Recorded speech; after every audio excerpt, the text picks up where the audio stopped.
Okay, good morning. We'll clock on the wall says 10 o'clock. Start on time and on time, I believe. Find your way to your seat. We'll appreciate it.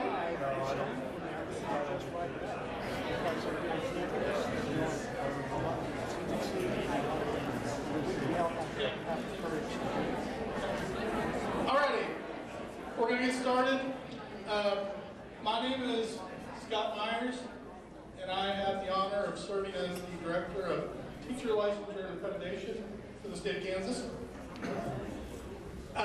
We're not on the agenda till the afternoon, right after lunch, so you'll want to hang around to hear about accreditation, talking about the quarter 3 rollout information. Trust me, it'll be exciting. You'll want to be here for it. Throughout the day, though, and here in the morning, a variety of other important topics obviously are on the agenda. But if you have specific questions, you want a little face-to-face time with either myself or Kelly Slayton, who is somewhere in the room. There she is. Lead education program consultant working with accreditation. Please, feel free to avail yourselves of the opportunity. Find us. We'll be glad to spend time with you individually. But we will be back on stage following lunch. So I just want to make sure you knew that it was coming, but also that at this point in time, if you need to, we'd be glad to engage in conversation with you specific to your areas. So with that, that's all I really needed to say at this point. Gail or Emily? Hello. How many had the lucky experience of driving through that fog this morning? Boy, that was an experience, wasn't it? That's the benefit, I guess, of living in rural Kansas and driving to work. I just have a couple things this morning I wanted to share with you. Most of you probably know who I am, if not in the teaching world, since I've been at KSDE now about 7 years. I'm the Family Consumer Sciences Education Program Consultant. I work with all the human services and family consumer science related pathways. But I also work on some special projects in the agency, and in particular career technical education, that I asked if I could bring to your attention. They're so new that there's nothing to give you yet on them, but it was such a good time to bring it to your attention that I didn't want to miss the opportunity. First of all, we have been working for several years on a recognition for our career and technical education outstanding students. It was developed with similar concept and thought as a National Honor Society or a academic scholar, but looking at what that would mean for a career and technical education area. It's not saying that those other areas can't also recognize a CT student, but we knew there are some students that perform exceptionally well in the CTE world and maybe struggle a little bit in the more traditional academic world. So we have something new called the CTE Scholar for Kansas. We have a overview sheet that will be posted shortly. It's in the system to be posted. There are several criteria that students need to meet. And if they meet all of those, you monitor that locally and you submit to us a submission form with a few pieces of documentation we can use for PR purposes, and then they'll be awarded the CT Scholar status. Some of the things include a CTE coursework GPA. It's not an overall GPA, it's the GPA within their CTE work. It also includes demonstrated leadership. Community engagement or civic engagement is a new term we're using in Kansas, and also workforce hours and support of an individual who's overseen their work experience. We are going to provide them with a commemorative pin. At this point, this is the first year we're rolling it out. We're very excited. The pin and a personalized certificate that will be signed by those that are in the CTE academic world at KSDE, and those will be given to you to present to these students locally in whatever assembly or graduation or whatever that you want to do for that. They'll also get state recognition from a statewide news release. We're starting a Wall of Fame on our KSDE webpage, so those students will be listed. And this week we announced it to the business and industry partners as part of our KACCTE group, which is our state level advisory committee for career and technical education, and they were all over it. How can we get a list of these students? We would like to offer them jobs in some areas before leaving out of high school. With their CTE training, we want to possibly work with them to give them scholarships to go to technical schools, 2-year schools, 4-year schools to continue their degree. They really are looking at this as a way to identify the best and the brightest in CTE in Kansas. So look for that shortly. There'll be a news release on it as well as links sent to you through our listservs.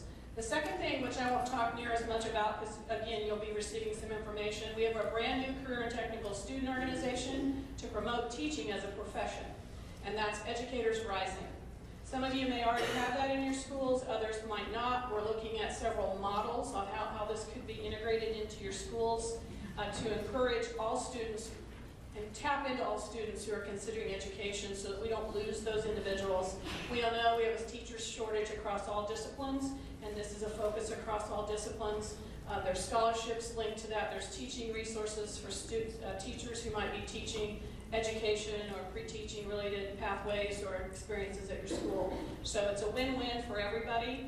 We really think it'll increase the teaching pool in the state of Kansas. So look for those. If you have questions about either of those, you can shoot an email to Jay Scott, the director. I know you know who he is. He's in the back of the room there. Or myself, and we will answer your questions. So thank you for the opportunity to introduce those two things. Have a good day.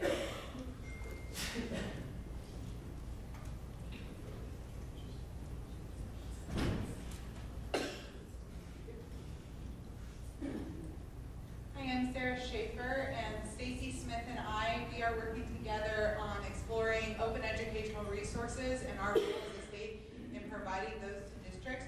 So if you are unfamiliar with open educational resources, these are openly licensed, free to use and edit, vetted and standards aligned resources. Math, Engage New York is an open educational resource. In literature, any of the older books that are available that are not copyrighted would be an open educational resource. And the state or the U.S. Department of Education has a Go Open initiative in which we have 2 districts in Kansas that are participating in. Topeka Public Schools and Lawrence Public Schools are both Go Open districts. And they also have an initiative for states to provide those resources in a repository for districts to use. Those would be resources that are vetted and aligned to our current Kansas standards. So on your table, you have a electric hot pink piece of paper that has about 6 questions about where your district is at with open educational resources. Are you using them? Is this something you're interested in? Is it something you're exploring? We would really appreciate your time today to fill that out and return it to myself, Stacy, or to the table over here, just to take that time so that we can gauge interest and see how we're going to move forward with this initiative. Thank you.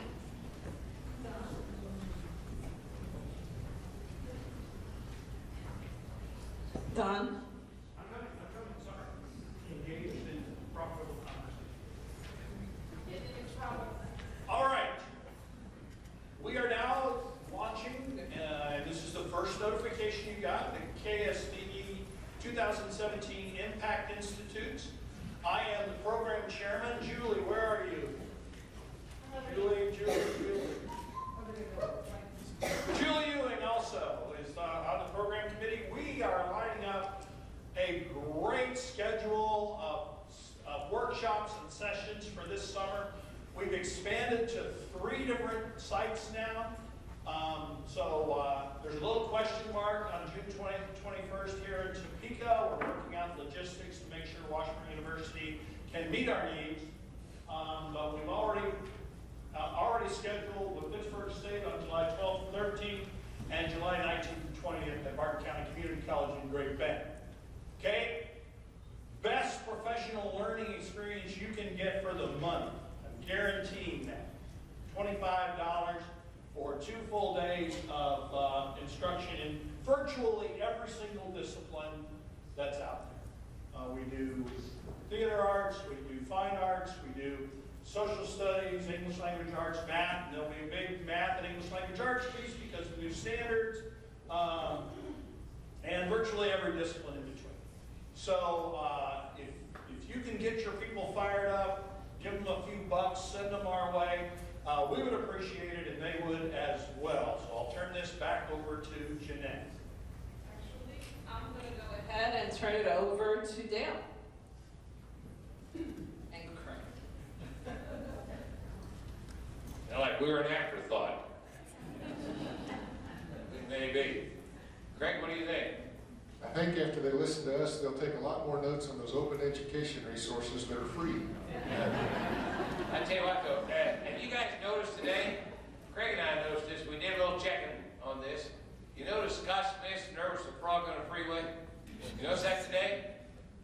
Where is Scott? Stand. Scott, stand up and tell us what you got going on today. It's pretty special, I think. I told them I wasn't gonna, it's embarrassing, but yeah, Yeah. I don't like to sit here with earphones in my ear. I'm gonna sit here with earphones. Yeah.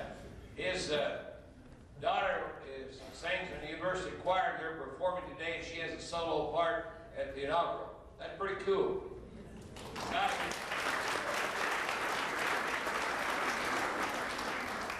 thank your wife, will you?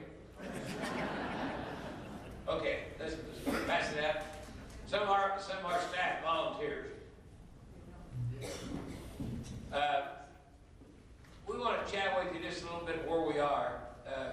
The atmosphere of the legislature has changed, but the challenges they have are through the roof. They're in the hole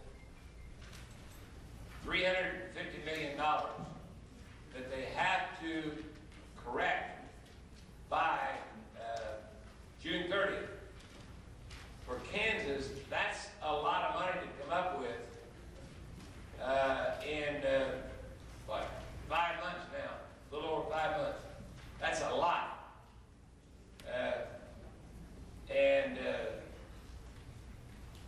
But the heart of a lot of the people has changed. It won't last, but yesterday in our committee, they made a motion and had the votes to fund capers this year. It won't last, but I mean, it's like 3 votes, all of us against it. But my point in that is the attitude and the philosophy has changed. So anyway, Craig, this year we got, this gets a little complicated. Capers, last year, we didn't pay you the 4th payment. You know that? The April 15th payment you didn't get. Okay? What the governor's proposing is that we'll freeze that dollar amount, adjust the rates downward, and we'll do that for that same amount for the next 3 years. So we go 16, 17, 18, 19, and it would drop about, what, Greg, about 85 to... Yeah, 85 this year, and it goes up from there, 113, 124. So in the 4-year period, we're going to run about $400 million. That counterbalances, remember the $1 billion bond they issued for capers to help get us up where we actuarially we're closer? Well, it's really bothering some folks. But that's one of the proposals for this year. You didn't get your payment that was due on January 17th for capers. And the one you get coming up in April 15th, we're unclear how they're going to handle that, but the bottom line is you're going to get the equivalent of what you got last year. So those payments will be about cut in half, what you're going to get. That extends the amortization out 10 more years. So I think that takes it to 2043. The important thing for everybody in this room, the executive director of Capers has said several times, if you're a member of the Caper system right now, you're fine. You have nothing to worry about. They've got plenty of money for the system as we. As long as you maybe the predecessor may be a problem. The other thing is, did any of you, does this ring a bell? No, we don't talk about it. Extraordinary needs state aid. You heard of that?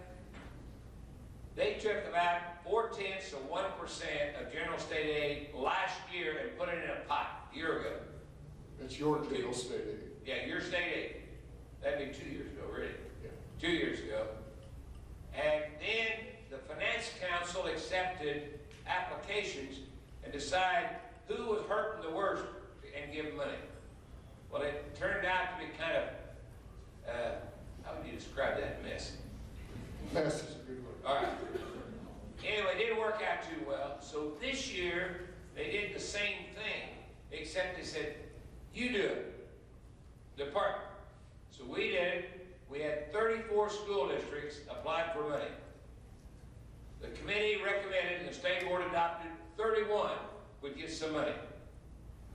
And it was primarily due to drop in valuation or increased enrollment. That was the biggest. And I tell you what, for those of you that have not gone through this drop in assessed value, which you levy taxes on, some of the folks in that arena, it is bad. It is bad. Give you an example of one I can think of. At one point in time, Hugoton had $300 million in assessed value. Now they're down to 73. And there's others. Sublette, Ulysses, southern part of Barber County, a lot of them. They're hurting. So we had the hearings. We had a hearing for every district. The Finance Council didn't do that. We had a hearing for every district. We made our recommendations. We had about, what, 4 or 5 member committee? 5 was 5 member committee. We made our recommendations, state board, and they adopted it. 31 of them was scheduled to get money. But before the legislature adjourned, what they did is, even though they took 4/10, quote, of our money, general state aid money, for this purpose, they took that and used it for something else. And they gave us bioscience authority money. So when the sale of the bioscience authority exceeded 25 million, up to 38, we got that $13 million. Are you with me, kind of, where we're going? Well, what happened? What happened, Craig? How did we do? We didn't quite make the $25 million. So we got nothing. And I really feel bad because we had 34 hearings, went through all that, allocated it out, and they didn't get it done. And some of those districts really need a little help. But right now, it don't look like they're going to get it. And and also that extraordinary need funding is not funded for this year or the next 2 years. All right. Last year in June, we owed you $75 million. We didn't pay it. We sent it to you in early July and told you to record it as June 30th. That really shakes up the CPA. With me? And bottom line is, though, we normally do that with, usually it's under 200 million. Last year, it was 260 million. They'd like to go more, but we told them, you're creating a cash flow problem. We're loading up too much money for the last week of June. There's other money goes out there. It's too much. You can't make it till then. So, but they moved that $75 million forward and did it. That'll happen the next 3 years. That's the recommendation. So it'll run this year, Craig, at least 261. Yes. So, fiscal year 18. All right, tell them about the health insurance, Craig. That's something. You'll love this. The state hired Alvarez and Marcel to make some efficiency recommendations. One of which was we ought to have a statewide health insurance plan for every school district in the state. And in their opinion, if we would do that, you could save about $89 million a year. Now next year, in fiscal year 18, the health insurance plan wouldn't kick in until January, so you got half a year. So the governor's budget recommends saving that $49 million. requiring school districts to be in a statewide health insurance plan, and then this, you'll save $49 million theoretically, and the state will just reduce state aid by that amount of money. They're going to take the money away from you on the grounds you're going to save it. And this ain't going to fly, in my opinion. I think the study is flawed to begin with. I'll give you an example. We've got a statewide health insurance pool with 45,000 people in it. And any of you in the state insurance pool, it's not that whippy. It used to be good, but not right now. They even raised Randy's insurance. They didn't even ask him. It's told him. But you think about that. They assume you're going to do that. And one of the assumptions they made, this got to me, is would move some of it more to the employees. Well, think about it. Most employees, all they're getting is a single membership. Family membership is being paid by the individual. And the idea is great if you can pull it off. Anybody here in Wichita? Wichita has got an insurance plan that beats the state. Anybody we've seen? The state district pays $690 for each employee, but it covers all the family. Anybody beat that rate?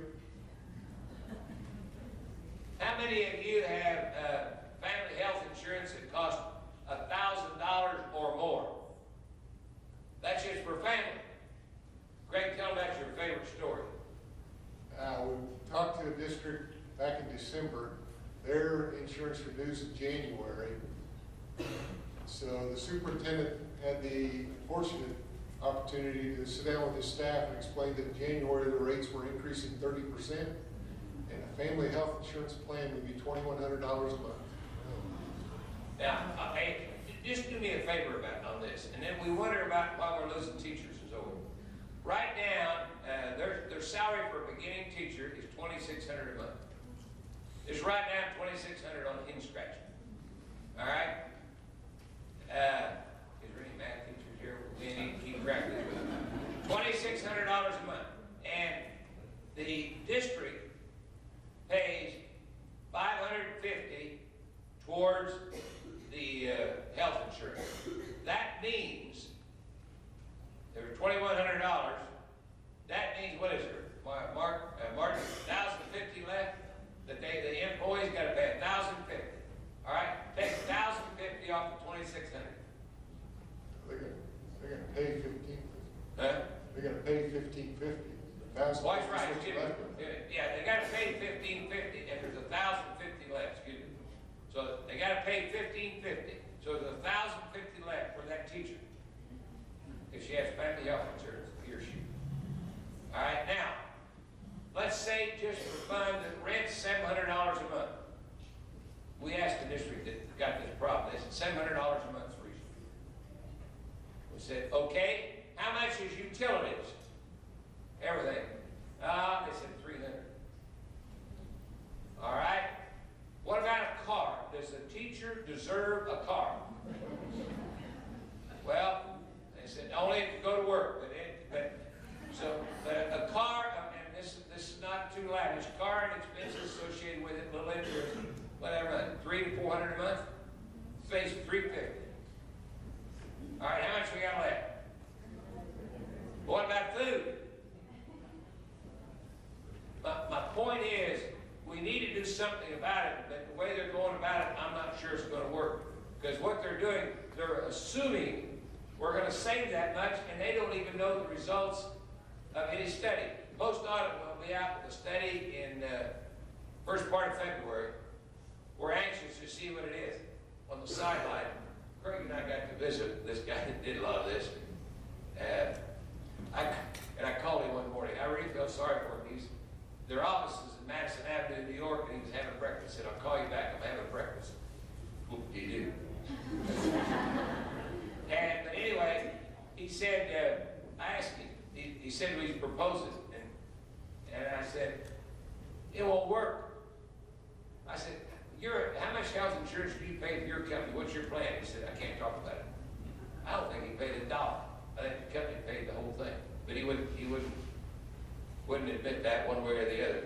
So my point is, we've got to get something better, but taking state aid away when you don't know what the plan is big time trouble. And another thing, just mentioned, you think that if it's voluntary, will Wichita join this plan? Ain't a snowball's chance. Not a chance. It would cost them to join a plan like this, I don't know, what do you reckon it costs? Maybe $700-800 an employee, maybe that much at least. And I don't know, I mean, they got around 3,000 teachers. That runs into real money pretty soon when you do that for them. So they wouldn't be interested. So anyway, we're really worried about that. We're looking forward to the plan coming out. But okay, Craig, tell them about. Do we tell them about the capers is flat for 3 years, 4 years? So is it 20 mills.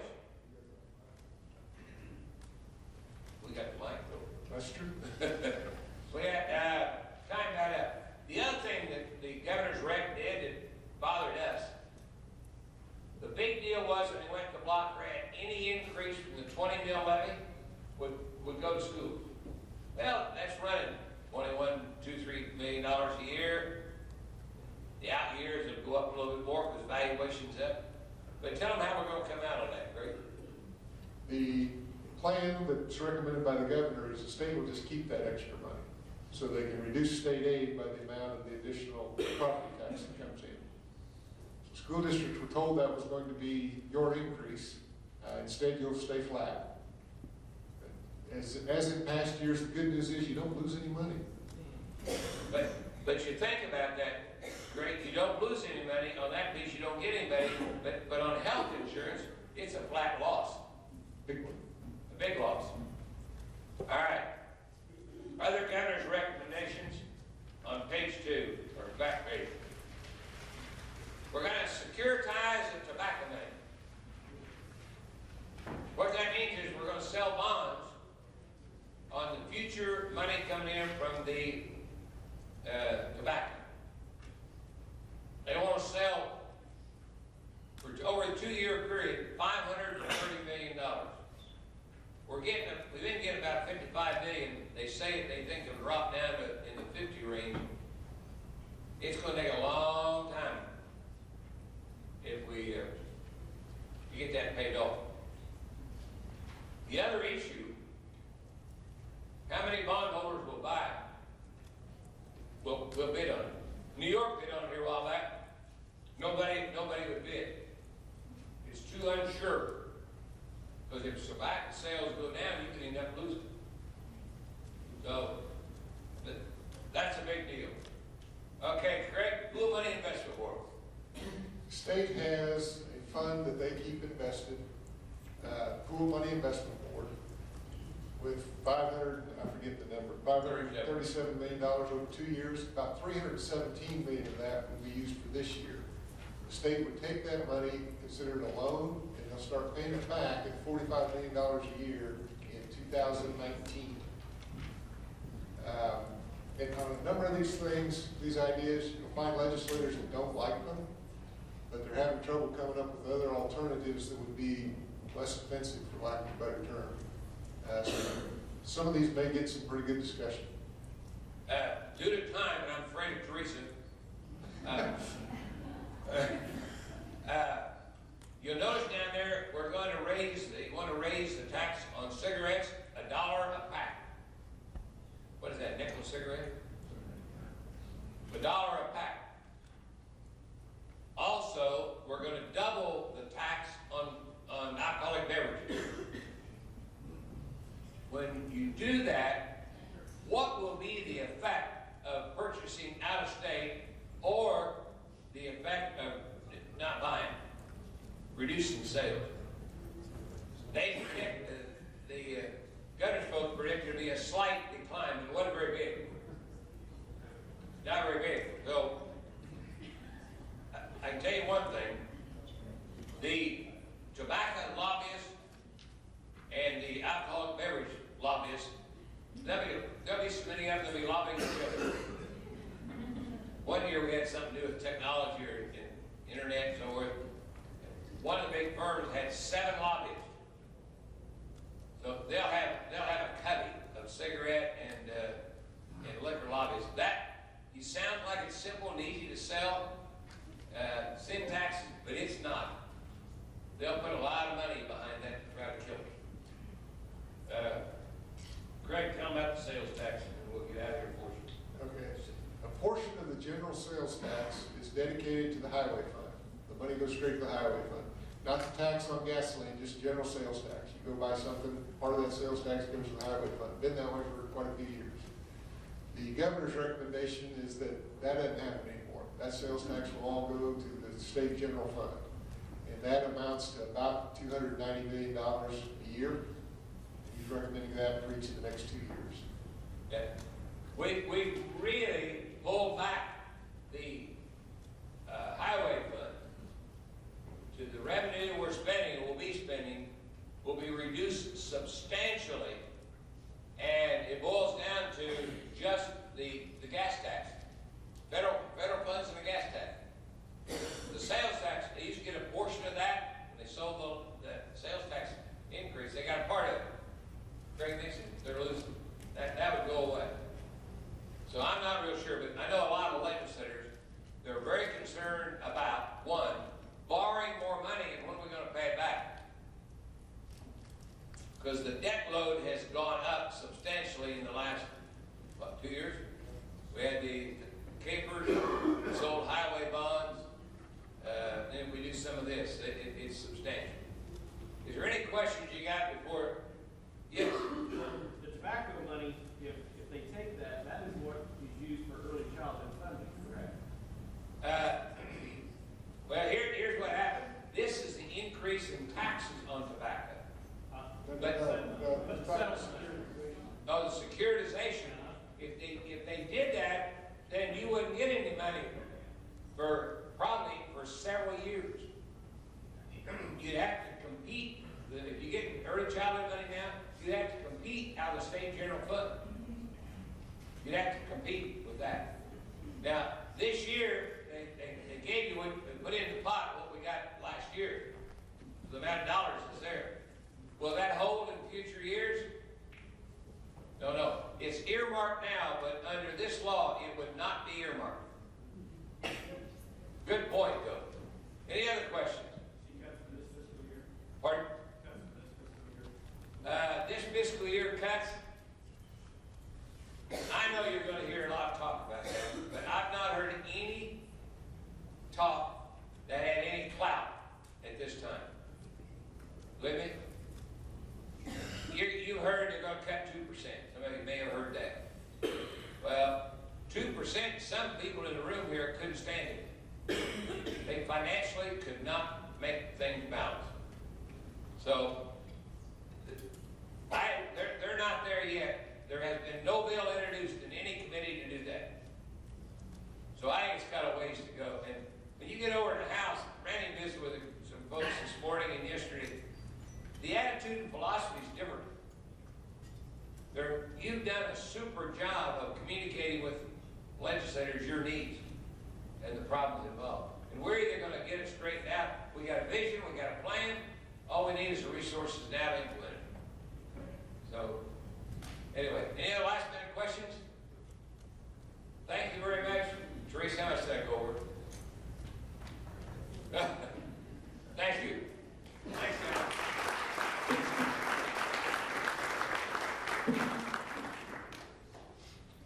And next, we have Commissioner Watson. So,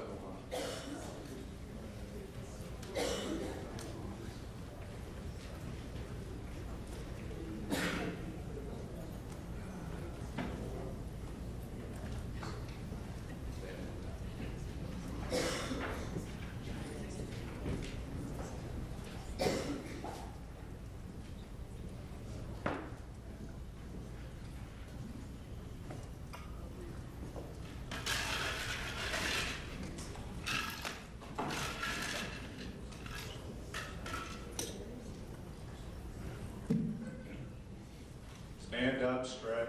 Yeah, absolutely. Stand up and stretch. I'm searching desperately for some other jokes that are appropriate, yes. She'll take the rest of it. No, I'm not gonna tell Scott Smith and Jay Scott walked in this bar. Oh, no, that's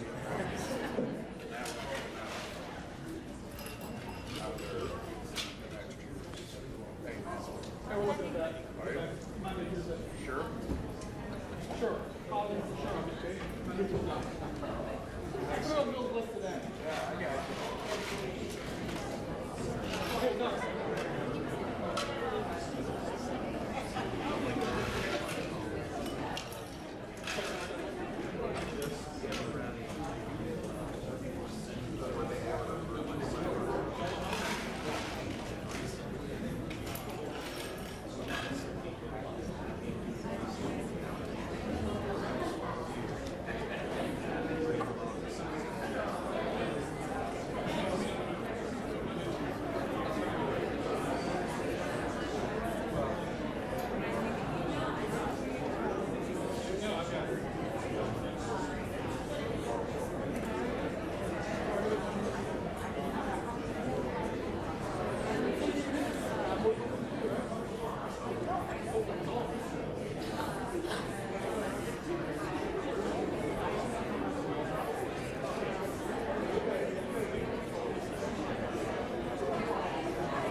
hopefully that helped.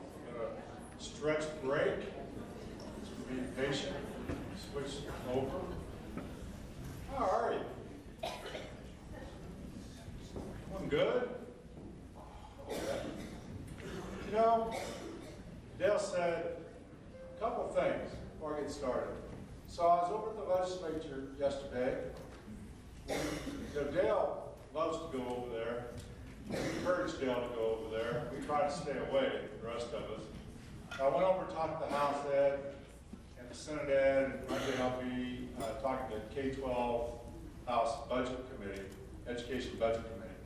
I want to tell you, it's different. It's different.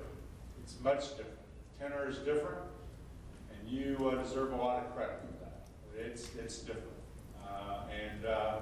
I am fully confident that despite the issues we have in front of us in Kansas, and I won't sugarcoat those, they're tremendous.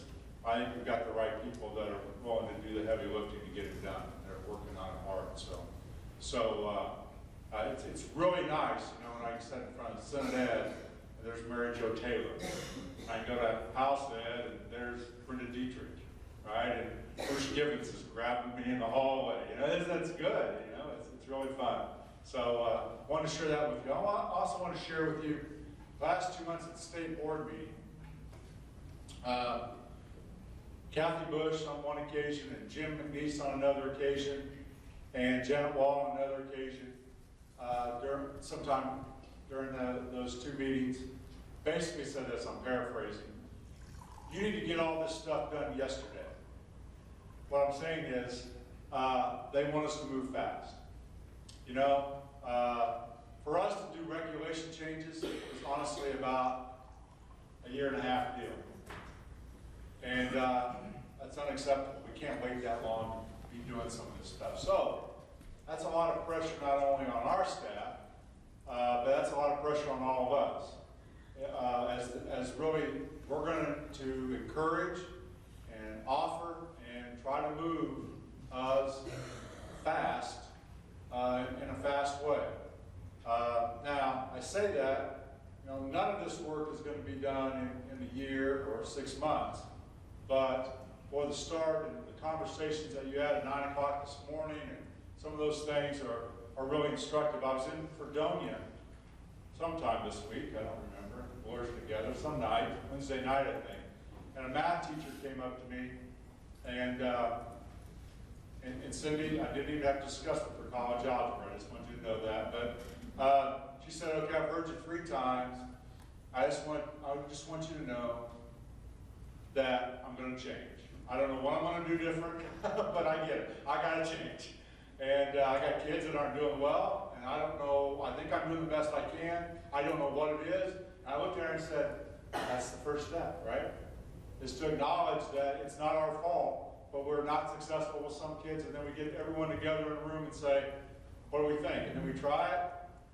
And if it's not being successful now, we're going to mess up, right? I mean, and so how are we going to do this? So I'm going to talk to you a little bit about that. Taking my chair. Well, you know, honestly, what we should have done for the entertainment, we maybe still do it. We want to call Brad Newswater. He's on good drugs right now. We can talk. How about he would have been the highlight of the show. We would have gotten him here. So no, we think about Brad of where he's going. So some of this our staff may cover. I just want to talk to you a little about some details, some things I'm really impressed with Beth and Scott and the assessment team and all of you. You know, I don't think any of us have been happy for a long time with state assessments. And I say this, and I was smiling, you know, seeing some of you saying veterans. You know, when I talk to veteran teachers, I tell them, you know, when we first started No Child Left Behind, you were so mad, you'd go to the principal and you'd go to your colleagues in the faculty lounge, you go to the superintendent board, and you go, this is nuts. This is stupid. And then you just shut up because you were worried you wouldn't have a job. And so, you know, as we start to move to a different system, we still have hangovers about an old system. That's natural. But if you take a look at this, this is the interim assessment that we're piloting with KU. That we're really trying to say, we'd like to give you something that A, is good, that B, you can use to inform instruction at whatever interval you want, and 472 schools are using it. Now here's what I hope, because we're in January, what is it, 20th? So I always said, you know what you were doing on January 20th, 2011? You're test prepping. And you're using the interim assessment to use that as test prep. I hope we don't do that. I hope we really use it to form instruction. And, you know, my grand dream is that at some point that Great Bend, Kansas, and I'm not even sure this is true, I just thought of them, would say maybe we're not going to renew our contract with Matt because we can get it for free and this is a good enough assessment. And I wouldn't do that right now, but maybe that's it. You know, that maybe we can provide something that you can take that money and put into teacher salaries or do something else with it. Because we're spending We have districts in the state of Kansas that spend 3 times as much on assessment that we do as a state. So it's a huge industry. But we have a lot of people working with it. I know that our assessment people and Scott and everyone would love your feedback on it, good, bad, or indifferent. But we hopefully get that right. You know, one of the other things with assessment we talked about is the predictability of the ACT and other tests that students take, but how 75% of our kids in Kansas take the ACT, and a lot of them want to see value in that. So we've done that correlation chart, and we'll be able to produce that on the assessment results this spring. And we were just about what we thought. The teachers put it together with the cut scores, right? We were saying if you were in 3 and 4, you were doing college level work as it would be related to academic work. And you can see this is reading, and you can see there's the 22 mark, and it's at the high end of the 2 range. So we felt good about that. Then we went to English, and it's right in the middle of the 2 range. You know, so when we said 2's on grade level, boy, we were, you know, this. I'm so impressed about this is, you know who did these cut scores? Kansas teachers, you guys. By looking at everything and saying, we think we want rigorous standards, and here they are. And then math, right on the line. So we can say with confidence in 10th grade, if you score between 300 and 334 on the reading test, your predictability is a 23 to 30. Now that's a fairly wide range, but if you remember Plan and Explore, ACT products, those weren't narrow ranges either. And as we get more data sets, guess what happened what will happen to the range? Yeah, it'll tighten as we get more precise. But I want to thank all of you that gave us your students that took the ACT so we could do the match pair, because we don't have access to that data because of data privacy. We couldn't have done it without you. Now, what are the next steps? Let's move it to 8th grade, let's move it to 7th, let's move it to 6th. We'll start doing that as we get those students to take the ACT and more data sets. So that will be the next progression, and the range will start to narrow a little bit. There'll always be a range, but we know that. You know, again, in mathematics, you score a 333, you're going to be between 28 and 36 if everything stays on par. Pretty good. We'd love to do ASVAB. We'd love to do SAT. We'd love to do ACT work keys. Now tell me, what's prohibiting us from doing that today? No? Well, we'd have to get it from you, which we'll have to do like ACT. Yeah, George said data privacy. We don't have enough data sets. You know, only about 7 or 8%, I think, Scott, take the ACT, if I remember right.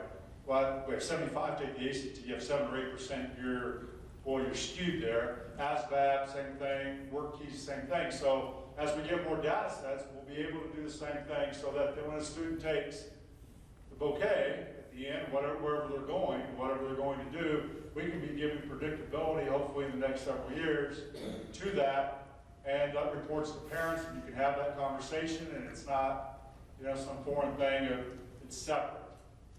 So I really appreciate, again, Beth and Scott and everyone on the assessment team, Colleen's team also, and University of Kansas. Because honestly, if we aren't working with the University of Kansas, making this happen would be extremely difficult when we're dealing with a vendor. So, you know, I've mentioned this before, and our staff certainly knows this. Whenever you have a great relationship, it's not any different than your family. There are times you get in the room and you just yell at each other. It's a good, healthy thing, you know. This is what we want, KU. Yeah, that's fine. You're not going to get that because you're not paying us anything. And, you know, it's healthy. And, well, I can't tell you how happy I am to see that, and I know that you all are too. I want to just refresh your memory of why we're going in Kansas in the direction that we're going. It's pretty simple, but I think it's instructive just for us to remind each other. These are just some things I'll mention. Number one, we're doing this because this is what Kansas said that what they wanted to see in their schools. This is the largest qualitative study ever done in the history of the state. It's not Randy's vision, and truly isn't the state board's vision. They just pulled it together. This is yours.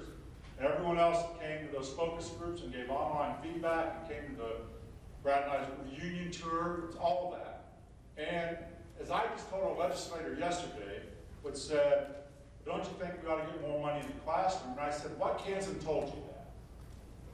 Where did you get that idea? You know, did you stay at a Holiday Inn Express last night? You read it, where'd you get that? We're going to do what Kansan said we ought to do. And we're going to continue to check back to you and say, are we doing this right? Or are we messing it up? That's the big charge. And what they said, as you know, there's some takeaways.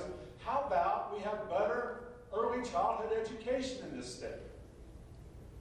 How about if you're going to try to do this work, and you're going to have some daycare wrapped around a pre-K education, so you're going to be open 7 in the morning to 7 at night to serve families and kids, and you're going to be open all summer, that we don't make the regulations so hard that you can't do it.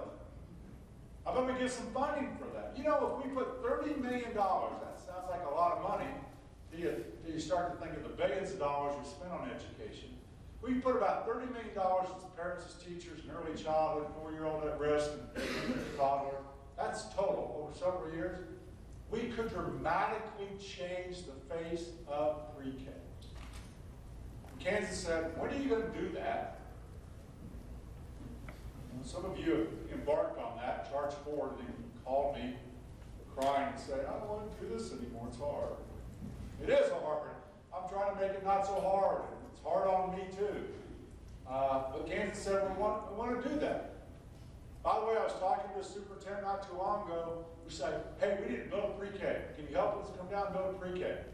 I said, well, where are your kids now? They're not, he goes, well, they go to the church pre-K. I go, well, how many? 90%. I said, do you like your job? They're already in a pre-K. Bring those teachers over at the Catholic Church. Let's train together, right? I mean, we don't need to build another pre-K. You've already got it. Let's just coordinate better. I mean, that's community work, but let's do that. We talked about changes that need to be made in school culture, and I'm just encouraged everywhere I go that you're starting to have those discussions. I gotta get better examples though, because I pick on the English people all the time. You know, and it's fun. You know, history guys, it's fun to pick on the English people, but when I was in Fredonia, I said, so what are we studying in sophomore English right now? Julius Caesar. I said, how's that diesel mechanic kid feel about that? I asked the audience, how many of you love Julius Caesar? 3 hands went up. Maybe you have a discussion about it. She said, are you saying we shouldn't teach Julius Caesar? No, I'm saying have a discussion in Fredonia about whether every kid should study Julius Caesar. It's your curriculum.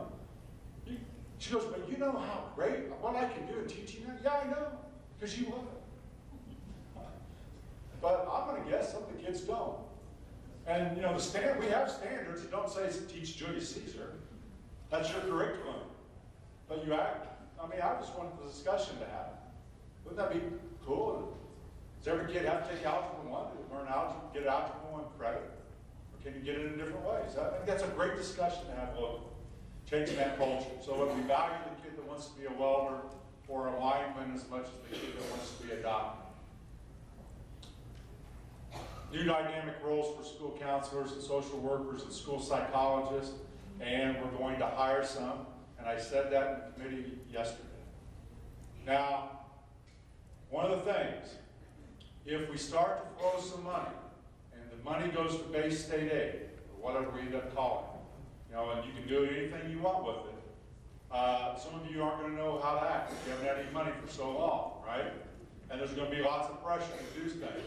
I just start to encourage you to think about that because you said, Kansan said, we need to go out and hire some of these people. So we're going to need to go out and hire some of these people. And then we're going to need to not put them in an administrative task. We need to work with kids. Okay?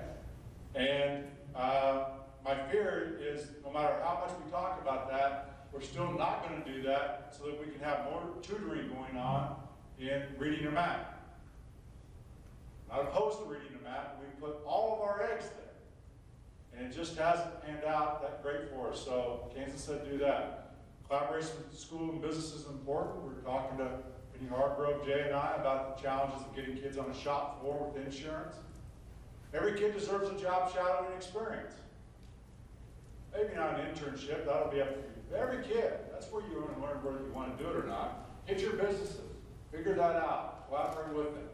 Community service, work with your community.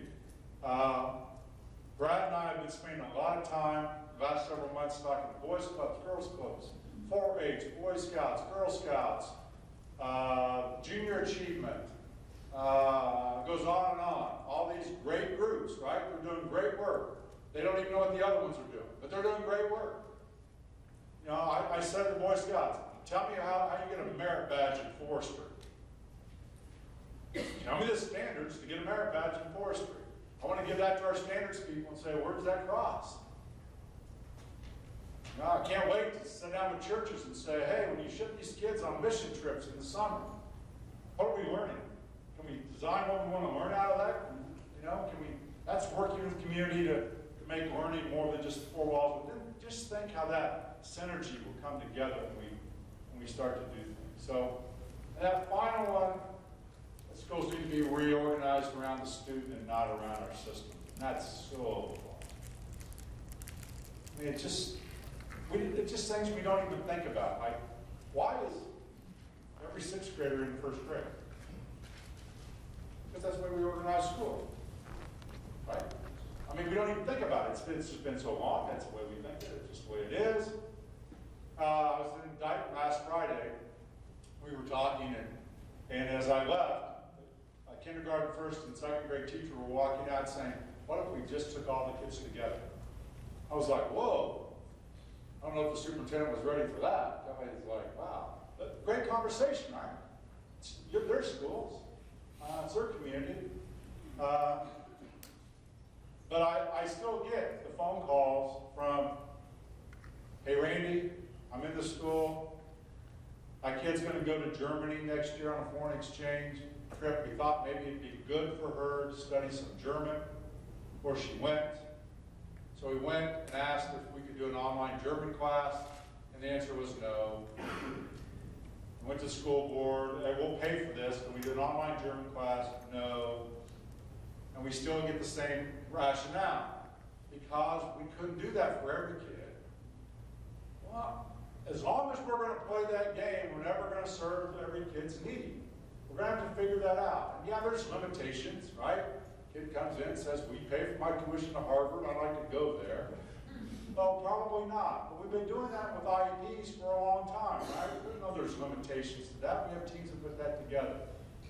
I really want you to just expand and wrestle with that. If parents and kids want something because that's what they want, how can we make that happen? So what's driving us? What Kansas said we need to do. Second thing is this. Nasty data from Georgetown. That our workforce is demanding it more and more and more. I want you to know that we're working every day. Wayne Wiley, our IT director, has taken to hiding from me. Because every day I say, do we have the clearinghouse data ready to roll out? And he says, no, we're working really hard on that. No, I told us in Thanksgiving. This is part of the frustration of how long it takes to go through attorneys and procurement and, all these things and then get it. When you're in a district, you just order it and like 2 days later, you got it going, right? It doesn't happen at the state level that way. But we're going to have that data for all of you so soon. And I will tell you, I haven't looked at every single school district, but I've looked at a lot. I haven't found a school district yet that can start with a 9th grade cohort and end up between 70 and 75% of the kids graduating with something post-secondary. Haven't found a one yet. Now, I'm not saying that some of you in the audience aren't doing that. I haven't looked at your data yet. Take your graduation rates, drop them off. Don't take the kids that went on, take the kids that finished something, got their welding certificate, got their diesel mechanic certificate, got an associate degree. We'd like to have between 70 and 75% of the kids. Does every kid need it? No. But those that don't better have a really good plan. I was speaking not too long ago, I think at KSDE, and I was talking about in McPherson, you can get a really good job with a high school education out at the refinery. It's one of the great places that you can still do that and earn a great living. You don't need anything beyond a high school education. And one of the engineers who were in the audience came up and said, quit telling that story. I said, well, Dave, it's true. He goes, kinda. We don't have very many jobs anymore at the refinery where you can get on with just a high school education. And those that we do, we have 400 to 500 applicants for every one of those. So there's not going to be many kids getting those jobs. You need to quit saying that. Well, you can still get them. It's just hard, right? So what's driving it? Canton said what the data says. Not what I read on Monday morning somewhere in some think tank. And that's what's driving us, and we've got to make sure as we talk that we're getting that right as we go forward. So here's some more data. By the way, if you take a picture of this, do not tweet it. Gallup will come get me because of some copyright. So yeah, I can use it, but you can't. You can take a photo, just don't be tweeting it out. These next two slides. But you know, this is Gallup research. Here's what they said makes up successful people and what you need to do in school. Gallup. Anyone think Gallup does research pretty well? 32% of kids, they said, oh, by the way, these are statements of what we should be doing in school that produce successful adults. What they say produces successful adults. And they say only 32% of Americans get to spend a long-term project taking more than a semester to complete. Only 30% get an internship or job shadowing. Only 20% are extremely involved in extracurricular. And only 6% of graduates in the United States get to do all three. Run that with your own school. Yeah, I used to run this little thing with dropouts in McPherson that from the time I started looking at that, which was about 1997 to 2000, I left in 2015. It was the class of 15. 2000, from 1997 to 2015, you know how many dropouts in McPherson, Kansas? We're in extracurricular activities? 0. 2015, we lost a young lady who was a volleyball player, dropped out. I don't know what that says. Maybe every kid ought to be in drama or band. I don't know. There's something about that. Gallup also says this. Think about this. This is Gallup research. Someone that encourages my development every day, do what I do best every day. Go back and read the book. Some of you have never read this book. I say Ben Bloom and you're old like me, you think taxonomy.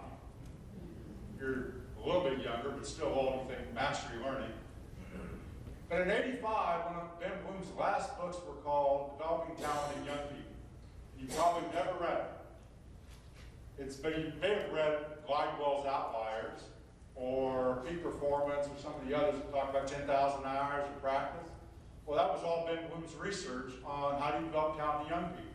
And what he says is whether you look at Tiger Woods or concert pianist or the top level physicist or any of the people that are very top in their game, is they have an interest early on in life and that someone encouraged their development. You do not need an expert. Bloom says this. You do not need an expert in what they're doing. You need someone to encourage their development. And at some point in time, if you're Tiger Woods, you need a golf coach that can teach you how to swing. But for the most part, you just need to encourage, oh, you're really good at the piano, go play that. You're really good at that. Someone who encourages my development. Think about that as we think about all the discussions we have about content. When Gallup says, caring, not content, is king by their research. All of our secondary schools are organized around a bell schedule called time and academic content. And nowhere else in the world do we do that. Just think about it. Long-term, do what I do best every day. I was having a late dinner with Jerry Powers and her great husband Mitch last night. Jerry's a reading specialist in the DeSoto School District and a former Kansas Teacher of the Year. She's really great. Her husband Mitch serves on the school board. He's wonderful. And I said, Jerry, how many kids in the reading program are male? She said about 65, 70%. I said, when you see those kids that are male, and you're working with them early, kindergarten, first grade, I said, what's the reason? She said, well, they struggle in reading. You know, they have all kinds of issues, but they struggle with reading. She goes, but what's changed me over the years is while we focus, my class is to focus to help them read, what we focus on are what they do well. Because already their self-esteem is beat up, and they do some really good things well, including they can put things together and take things apart really well. So we're doing project-based learning and teaching kids how to read. You got to talk to Jerry. It's phenomenal how she rethought that. Versus drilling kids. She still works on phonics. She works on community awareness. She's wonderful, but she just does it different. She lets them do what they do best every day, then incorporates what they don't do best in order to bring that up. I just think that's interesting Gallup research on what makes up successful people and parallels so much what you told us in Kansas that we need to do. So, the work is hard, and nothing's probably worse, right, than coming back after Christmas break and thinking, when's spring break? Right? This is the tough period, right? We're in the basketball tournament season, and it's not, you're coming to work and it's dark, and you leave and it's dark, and you know, and some parents calling you at night, or three parents, and then you go to Walmart, you have to hide in the aisle because people are grabbing you. So thanks for the work that you're doing. It's really hard. And you know, soon, sometime we're going to have a Supreme Court decision, and all the conversation is going to be about money, and we've got to solve the money problem. But as we solve that money problem, we got to solve this other problem too. And just wherever you're residing and whatever work you're doing, just know that, and please say this over and over and over again. I can't remember what year it was, about 3 years ago, I think, 4 years ago. About 3 in the morning, I do remember that, because I was sitting in my recliner, 3 in the morning, watching I was texting the governor's office. I was watching the House and the Senate. They were debating the school finance bill. And as they passed that bill, which wasn't really great, they stripped teacher due process. I remember that. And that powerful message went to teachers that you're worthless. And everywhere I go, that still resides with teachers. Now, practical implications are most of you, it really didn't impact schools a great deal. We didn't go out and fire all the tenured teachers. But it certainly sent a message that teachers heard. We need to make sure they hear that, no, they are the most important people, revered people, the heroes. It's our system that we need help changing. It's not them. It's not our curriculum director. It's not our super. It's the system, and that's what we're going to go about doing. So I just want to thank you for everything you do. Thanks for even coming out, you know, and hanging out today, listening to our people, and just keep wrestling, you know, with all the things that you want to do. I'll give you an example. The other day, I had someone say, you know what, hey, we're going to start Project Lead the Way, you know, in our school. And I really, honestly, I don't remember where I was at when this was said, and someone whispered in my ear, well, that's not very innovative. We've been doing Project Lead the Way for 10 years. It was for that district. So encourage it, right? I mean, we encourage where we're at. We encourage the community, you know, the values of your community. It's not about it has to all look the same. We can give different models. But I just want you to rethink about we've got all these kids, and most of them are being successful. What about the ones that aren't? So a couple of thoughts as I leave, and I'll answer any questions that you have. So right off the bat, we're going to get into a credit discussion, right? A Carnegie credit discussion. All right. How many of you have been through some version of the math wars? Right? Standards-based math. Come on, Becky, I know, okay? And it just cycles. It just cycles, right? I mean, it started, I want to say, what, 88, 89? National Council's Teachers of Mathematics started to change things, and we're going to go standards-based. And I remember, anyone here from Salina? Okay. Yeah, I remember, well, yeah, I remember, I think it was South was going to go standards-based and Central was going to stay algebra, geometry. And who shows up at the board meeting? Every architect, engineer, doctor, every successful person in town saying, you're a bunch of idiots, right? I turned out just fine and I learned this way. Why are you screwing around with math? And it collapsed. And then we rebuilt it in a different way for years. I think if we take on the credit system, we're in a war we're going to lose. Now, here's the key, all right? At Smoky Valley High School, how you arrive at an Algebra 1 credit could be very different. Some kid could sit in a class for 50 minutes, take tests, do it fine. Some kid could be in a project-based integrated learning and learn those standards. Some kid may be doing it in 3, 4 different classes, and Monty signs off saying they've got that standard, but yet on the transcript, what does it say? Algebra 1 credit, right? Then that's good. I think that's good to go. But I think we're kidding ourselves if we think we're going to take on that battle. I mean, I think that would be a war. The other thing is, as we change schools, we better offer the school we have now for some kids. Who was I talking to? Oh, I was talking to last night. I was in Kansas City, and 2 teachers from the Bishop Yates school system that are doing just some integration with each other. And they go, oh, it's so cool. It's right after, it's only on Wednesdays, and it's right after we have Mass. We come together, we have this hour period once a week, and we just kind of integrate all this. It's project-based. We're so excited, and they were. I said, well, what are you learning? And they go, but the topping kids don't want to do it. They want to just go to class, set, and take the test. And she goes, and the parents are chirping at us a little bit. So, hey, we got to be careful. We all live in a political environment, right? The choice that's going to happen, I think, in our comprehensive high schools is that a kid that wants to set for 50 minutes a day in a 7-period day and get their credit can still do that at Seaman High School. And a kid that wants to be in a project-based environment can do that at Seaman High School. They want to be in an online environment, they can do that at Seaman High School. And guess what? They can mix and match. Now, that's a challenge. That's choice. It's not going to create another school that is just entirely different, where only a few kids want to go to that school. So I think that, when we think about that we're not going to change everything forever. We're going to let people choose within our schools, and how we do credits, I think, are 2 things that maybe we have to be careful of as we change it. So, before I run off, and I'm already exceeding my time, what questions do you have? When's lunch? Okay. Usually I just get to introduce Jay Scott, so that's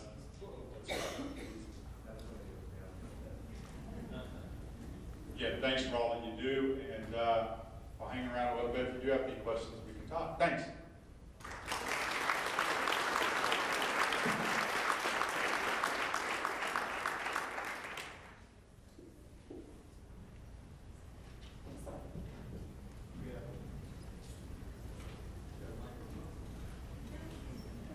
Okay, I guess you can use this one. Very quickly, and I won't identify this person, but I got an email message and a text, and the question was about the assessments, and it's in light of what the commissioner said.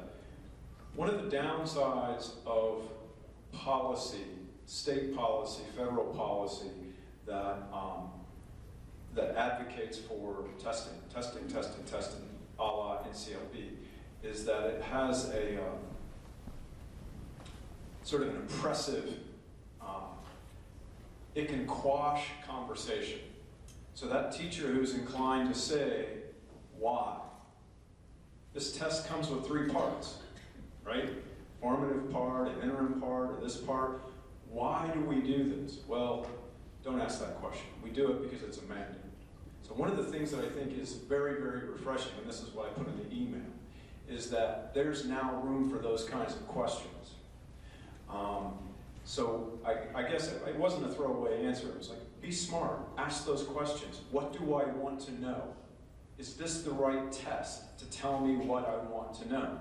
If it's not mandated, should I be giving it? What other things could I be doing instead of giving this assessment? Some are difficult, the state assessment, okay, we know about the state assessment. Use the test and don't be used by it, is what I ended up saying. So, and I apologize, that sounds sort of preachy, but that's what I put in the email. So I wanted to tell a person I don't type very well, so I'm just going to address your question in person. And with that, I will hand it over to Jeanette, whose turn it is now to tread water. She doesn't have, again, okay.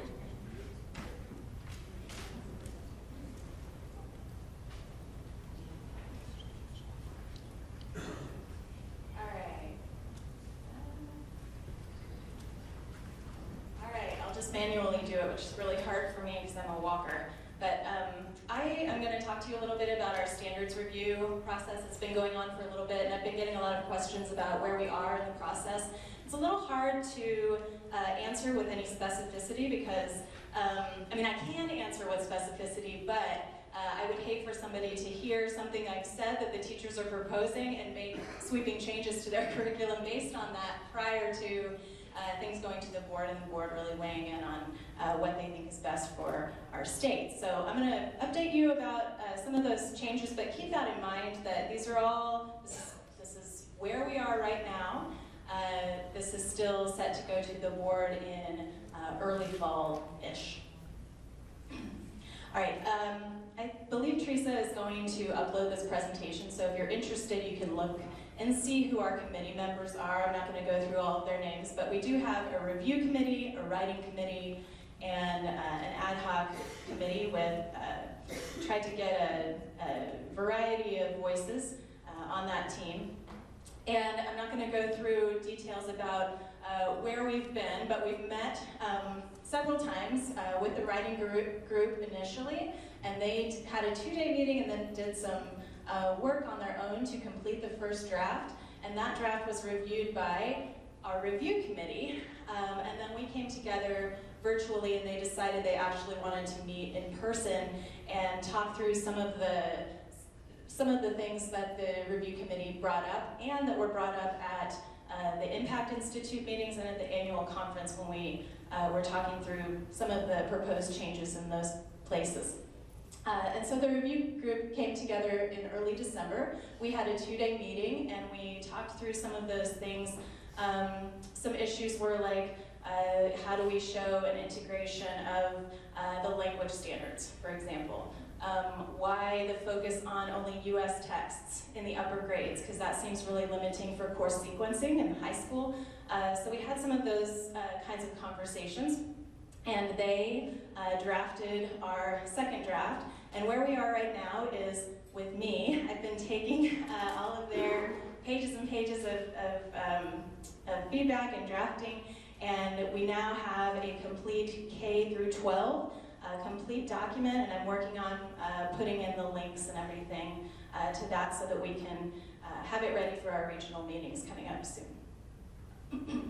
So I'm going to go through some of the proposed changes, and again, these are just proposed changes. We added some ELA practices so that we could provide some insight to some of the big picture goals for English language arts. We added student success statements so that teachers and curriculum leaders would have more guidance as far as what does this standard look like in practice for kindergarten students, 3rd grade students, what does that look like, or what could that look like? We added a progression. I'm going to show you in a minute. There are 3 different ways to view the standards, and in the progression format, or in the expanded format, the expanded view, there's a progression included in that view. We added, we still have anchor standards that sort of show the alignment, the vertical alignment, K-12 with those standards. But we also added this piece, the teachers thought it was important that we add the intent of the standard, because sometimes I think you all know people kind of lose the forest for the trees sometimes and are wondering really specific things when really the goal of that standard is maybe not as specific as what they were thinking. So they added those intent of the standard statements for those anchor standards. We, in our current standards, have this Kansas 15%, and I use the word absorb. We absorb those into our ELA practices that we created and also into the standards themselves. As I said, we have multiple ways to view the standards. depending on the level of specificity that you want to see, we have that sort of broad overarching view that might be for more of a district level view. And then for the teachers who are with those students, we have that really specific expanded view where they can see what this really looks like. They are going to be more interactive, so within the document you'll be able to click on the link and jump down to that expanded view, so we're excited about that. There was some feedback about us reading Standard 10. If you're familiar with that, that's the one that really addressed the complexity of texts that students were reading at each grade level. And the teachers were wondering why that only referred to the quantitative measures of texts. They felt really strongly that we include some qualitative features of texts as well that we know teachers consider anyway when they're selecting what their students are going to read. Obviously, we're going to update that front matter or the explanation of what you're about to see in our standards. The committee felt strongly that we remove any language that could dictate course sequencing at the high school level. So that's that US texts, Shakespeare, Dr. Watson mentioned Julius Caesar, but I was thinking, okay. Not that teachers still wouldn't be able to do those things if they think that's right for their students, but they felt it was important that the standards not pigeonhole people into making course sequencing decisions. The language standards are going to be moved into a progression document so that people can see the progression of those language standards and how they integrate with the other strands of English language arts, and then greater clarity around that idea of integration and how to really integrate some of those skill sets into other content areas and integrate the language arts standards themselves, reading, writing, speaking, listening, and language for deeper learning. So I'm going to show you the view, what it looks like right now. This is the, I just named these as I was sitting at my computer, so I don't know that these names are going to stick, but I call this the quick view. There's just, so all of the kindergarten standards, this is only half of the page, but all of the kindergarten standards will be listed on this page, and people are going to be able to hover over, so I showed what it looks like when you hover over, for example, writing standard 3 for kindergarten, and it shows the standard there for you. So if you're just wanting a quick view, you'll be able to get that all on one page. This is the standard view. This shows all of the kindergarten speaking and listening standards on one page. Okay, this is only half of the page, so it'll go down and have all of them there. And then this is a sneak peek of what I'm calling right now the expanded view. At the top is the standard, and then there are those student success statements that say, for this standard, successful 4th grade students might. So it's not dictatorial by any means, but it just gives the teachers some idea of what students might do to address that standard. And then there's the anchor standard, the intent statement, and then teachers will be able to see the progression of what students in the previous grade were expected to do and what students in the grade following were expected to do. So 3 different ways to view the standards. Our next steps, our timeline got actually moved back just a little bit because our review committee asked to come together in person, and that wasn't on our original schedule. So in March, we will have our full committee, so the review committee and the writing committee, come together and meet to finalize the document that I'm finishing right now. Just make sure it's ready to go out for our public meetings. And we will have our regional feedback meetings April and May, and those locations have yet to be determined. So I will be sending out notices on all the listservs when we get those set so that you can all be present for that. In May and June then, so kind of beginning part of the summer, we'll review all the feedback from those regional meetings, and late summer finalize the 3rd draft, and then late summer, early fall, mid-fall-ish. It just kind of depends on what's going on, how quickly the feedback can get turned around and implemented into the 3rd draft. But the board will receive, review, and hopefully adopt our new standards. Any quick questions. I know we're kind of trying to get you to lunch on time, but I'll take a question or two. All right. I also wanted to share one more quick thing. Sorry, Melissa. I can't get online here, but we do have some pretty exciting things coming. We put out some modules. We're just trying to figure out how to integrate some of those elements of the board's vision, specifically civic engagement, social emotional character development, and how to integrate those into English language arts and, English language arts is my content area, so that's the part that I'm working on. So we had some teachers come together around those topics, and they created some online modules that your teachers can access, and it's through Google Communities. So what we're hoping is that teachers can get on there, view the modules that those other teachers developed, and start some conversation around those topics. So right now we have civil discourse, civic engagement, SECD. We are now working on developing some leadership modules, so instructional leadership for English language arts, and those should be, they're in the works right now. So we're having discussions about those, and I'd be happy to hear any feedback or tips that you have on that end, because we're in conversations about those right now, but look for those coming out soon. You can access those at ksde.org/ELA,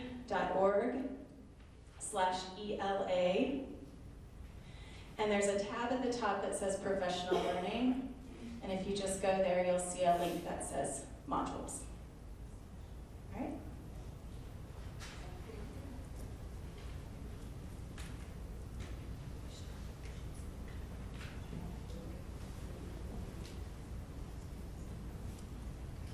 Melissa and I are going to give a quick update on where we are with the standards review process. Very similar to language arts, we got together a writing and review committee. You can access all this information on our website, but we got together educators across the state from all the board districts as well as community members. So this shows you the group members for the writing committee, and then here for the review committee. And then we also had an ad hoc committee that represented business and industry, education organizations, as well as some parent feedback. As far as where we are in the standards review process, we met in May to start writing. We needed more time. The committee felt they needed more time, so they met for 3 days in July to finish up with the writing. And then the review group met both in person and mostly on doing virtual work to review what the committee had written. So we're at the point now where we have a draft, and Melissa's going to share about some of the major changes and show you through the document. Okay, so I'm going to go rapid, super fast, just because we're a little bit slow on time, so I apologize. If you know me, I talk fast anyway, but some general changes that are out there with the math standards. We kept the same language of domain, cluster, and standard, not to confuse everybody, but we did clean up the format. It's a lot easier to read, or at least in my opinion it is, so hopefully you'll agree. We made the document interactive. It was really important to the committee that this become a resource to teachers, not just something they look at and never look at again once they think they know what they're doing. So we put in links to resources. We have some pop-up clarifiers similar to Susie, some concrete examples and some videos that are embedded in there. And we added a student glossary.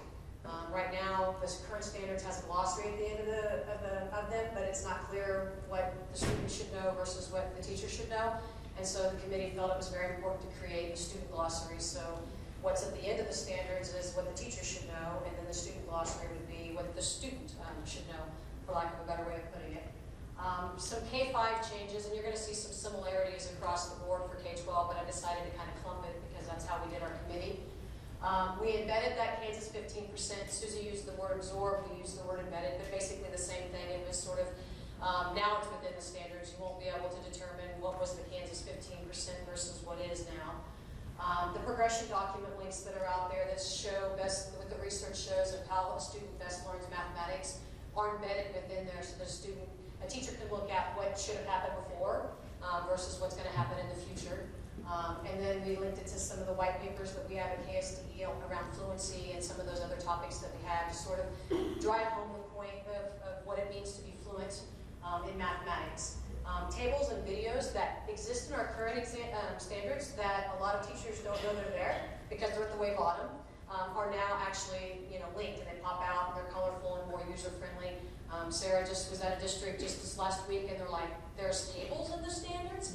And she goes, oh yeah, but they're at the end, but here they are now. So hopefully those will be good things that teachers will like. A lot of clarification of language to make it easier for teachers to understand kind of what's going on. And there were a few standards moved. And so before your heart starts beating super duper fast, let me give you an example. In 4th grade right now, there's one standard that's related to angles. And then the student doesn't do anything with angles again until 7th grade. Guess what happens to the student's ability with that standard? They lose it. So the 7th grade teacher has to then still do that standard anyway, right? So that standard was moved to 7th grade. It was already being done. And so rather than having the 4th grade teacher spend time in the classroom on something that a student was likely to not retain and be able to use again until 7th grade, they just pushed it up to 7th grade. So that's an example of the type of changes in terms of stuff that was made at K5. 6-8, a lot of the things are the same at the top, so I won't repeat it. There were some standards that were moved back up to high school, systems of equations. If you know what I'm talking about, you're going, yes. And part of the reasoning behind that was it was still being done at the high school level. And so if it was already being done at the high school level, then let's just put it back up there. And so there were some things at the high school level that were then pushed back down to middle school because they felt it made more sense to go there. So you'll get to see that, but not a ton. I mean, we're just talking a few changes here or there. High school. To me, high school has the biggest facelift in all of this, and it needed it, in my opinion, and the committee's opinion. The stuff at the top you'll see is the same. The last 2 bullets, I guess, will be the 2 that I'll kind of spend a little bit of time on. Modeling, the section on modeling was moved to the beginning. It's the first high school set of standards that you'll see to sort of help emphasize its importance in high school mathematics, and that we should be using modeling in all of our math courses, regardless of the curriculum you're using, regardless of whether you're traditional or you're integrated or whatever, that we should be using modeling. So it was moved to the front. The last bullet there was brought on by many reasons. Right now, the high school standards are grouped by, you have geometry, you have algebra, you have this, you have that, but there's no grade identifiers. So you have no idea, based on the standards, what grade would make sense for this to be taught. And we have the state assessment that happens in 10th grade. That combined with everything is really confusing for teachers to know how far do I take this concept and know what's going to be on the state assessment versus what won't, and when do I end and when do I start. And so they went through and they labeled the standards. There are some standards that are labeled all. Something like uses equations to solve problems. You do that in all math courses, so it would be an all standard. So there would be items like that on the state assessment, but it would be relevant to the other stuff. 9-10 standards are those that would be in the first 2 years of your math sequence. Okay? Those would be the ones that would pound that state assessment, if you will, for lack of a better way of putting it. 9, 10, 11, a lot of times that happens at the cluster level, and then within there you'll have some standards that are taught in 9, 10, and then some standards that build onto 11th grade. However, in some standards, a standard itself could be 9, 10, 11, because it gets, the rigor and the intense gets bigger as you, or deeper as you get on. And so what the committee did was they said, in 9, 10, you'll limit your problems to these type. So maybe linear functions as opposed to quadratic functions. But then in 11th grade, you'll be doing these sorts of functions to kind of let the teachers know when to stop, in the various grades. And we had people on the committee that do the traditional algebra, geometry, algebra 2, and people on the committee that did integrated 1, 2, 3, and 4. And so the input was for both. So regardless of what type of curriculum you use in your district, you should be on par. I will say though, if you do the traditional, the committee felt very strongly about going algebra, geometry, algebra 2. So if you're a district that goes algebra, algebra 2, geometry, you'll have to sort of think about that as you're looking through the standards and looking at your curriculum. So that's kind of some major changes. But the 9-12 standards just look so different because they're identified, the grades are kind of embedded in there. I'm going to tell you next steps, and then I'm going to look at Jeanette and see how many minutes I have, and plug in our standards so I can show you what they look like if I have time. Our next steps, Susie said she pushed hers back because of the number of meetings and getting people all logistically together. We right now, knock on wood, are on course to stay with our original We have 5 regional town hall meetings coming up in February. I'll just put a little plug in. If you try to call Sarah and I in our office during the month of February, you will not get us. We will be out in the field with you guys. February 1st is our first one in Dodge City, and we will be sending this out on listservs once we get the final communications out, but I wanted to get the dates to you guys. Wichita, February 6th, Topeka, February 8th, Pittsburgh, the 15th, Salina, March 1st, and Hayes, March 8th. Now, I know that doesn't seem like a lot of cities when you look at how big our state is, but it's very hard to get us everywhere. So we're going to actually make a video recording as well to put out there that anybody that can't attend the meeting in person can actually look at the video and kind of get some ideas of what the changes were as well. And then we're going to hold 2 to 3 online Skype meetings where you can ask questions to Sarah and I online as well to kind of help reach even the furthest corners. Then the committee will come together in March. So during this time in January and February, we are going to have the standards open for public feedback. We want you to comment, but we want you to get your parents to comment. We want you to get legislators to comment. We want everybody's opinion because we want these standards to be truly Kansas standards, and we want to know what you guys' thoughts are on it. That'll be open during that time frame. After the Hayes meeting on March 8th, we'll have about a week that'll stay open, and then it'll close. And then the committee will come together in March, the full committee, the writing, the review committee, and any ad hoc members, and we will look at the feedback that we received from the field, make any final tweaks, edits, changes, and whatnot, put the front matter in the front that we've been working on and linking to a lot of the state board goals and vision, the social emotional character standards, the road standards, all of those will be put into the front, and then we're hoping to present to the state board in May, and hoping that they'll adopt in June. Now, again, those dates could get pushed back if the feedback is so immense that the committee feels like we've got to go back to the drawing board and spend some extensive time. But right now, that's sort of the timeline that we're on. I'm looking to see how many minutes I have. I have no minutes. So if you go to KSDE.org and you click on the M at the top to get to the math website, okay, that's the easiest way to tell you the URL. When you get to that, if you hover over where it says Math Standards, there's a little tab that says Math Standards Review. If you click on that, you'll see the committee members, and then you'll scroll down in the middle of the page, it says Review Documents. The first 2 documents. The first document is the feedback form. You click on it, it opens a feedback survey where you can give us as much or as little feedback as you want about the standards. And then the second document is a draft of what the current standards look like. You can click and go to the actual documents that we're linked to. You can see the pop-outs. You can actually see what it looks like, which is what is on this, I promise, that I would have showed you if we'd had time. So, any questions? I know she said no time, but any questions? All right, Sarah has one plug she wants to do. We're here today, so if you need to talk to us, you can get to where you need to. But also that pink form, you want to fill it out for me, so please do while you're at lunch. Thank you. Thank you. There's the web address for the math standards if you're... Now you know why I just said KSDE, go to the M and do whatever. And that's the feedback survey. Okay. Well, we'll put those back up. What I'm going to do is I'm going to have Lizette come in and do a piece on science right now. So I'm going to move this along a little bit until I get to,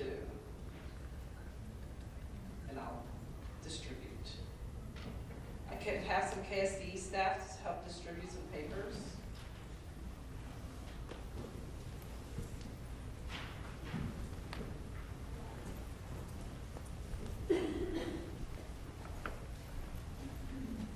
Good morning, everyone. I just started with KSDE in July. I see some of my Lawrence colleagues sitting over here. Hopefully they'll help me out here in a minute. Some familiar faces. You'll be getting 2 handouts.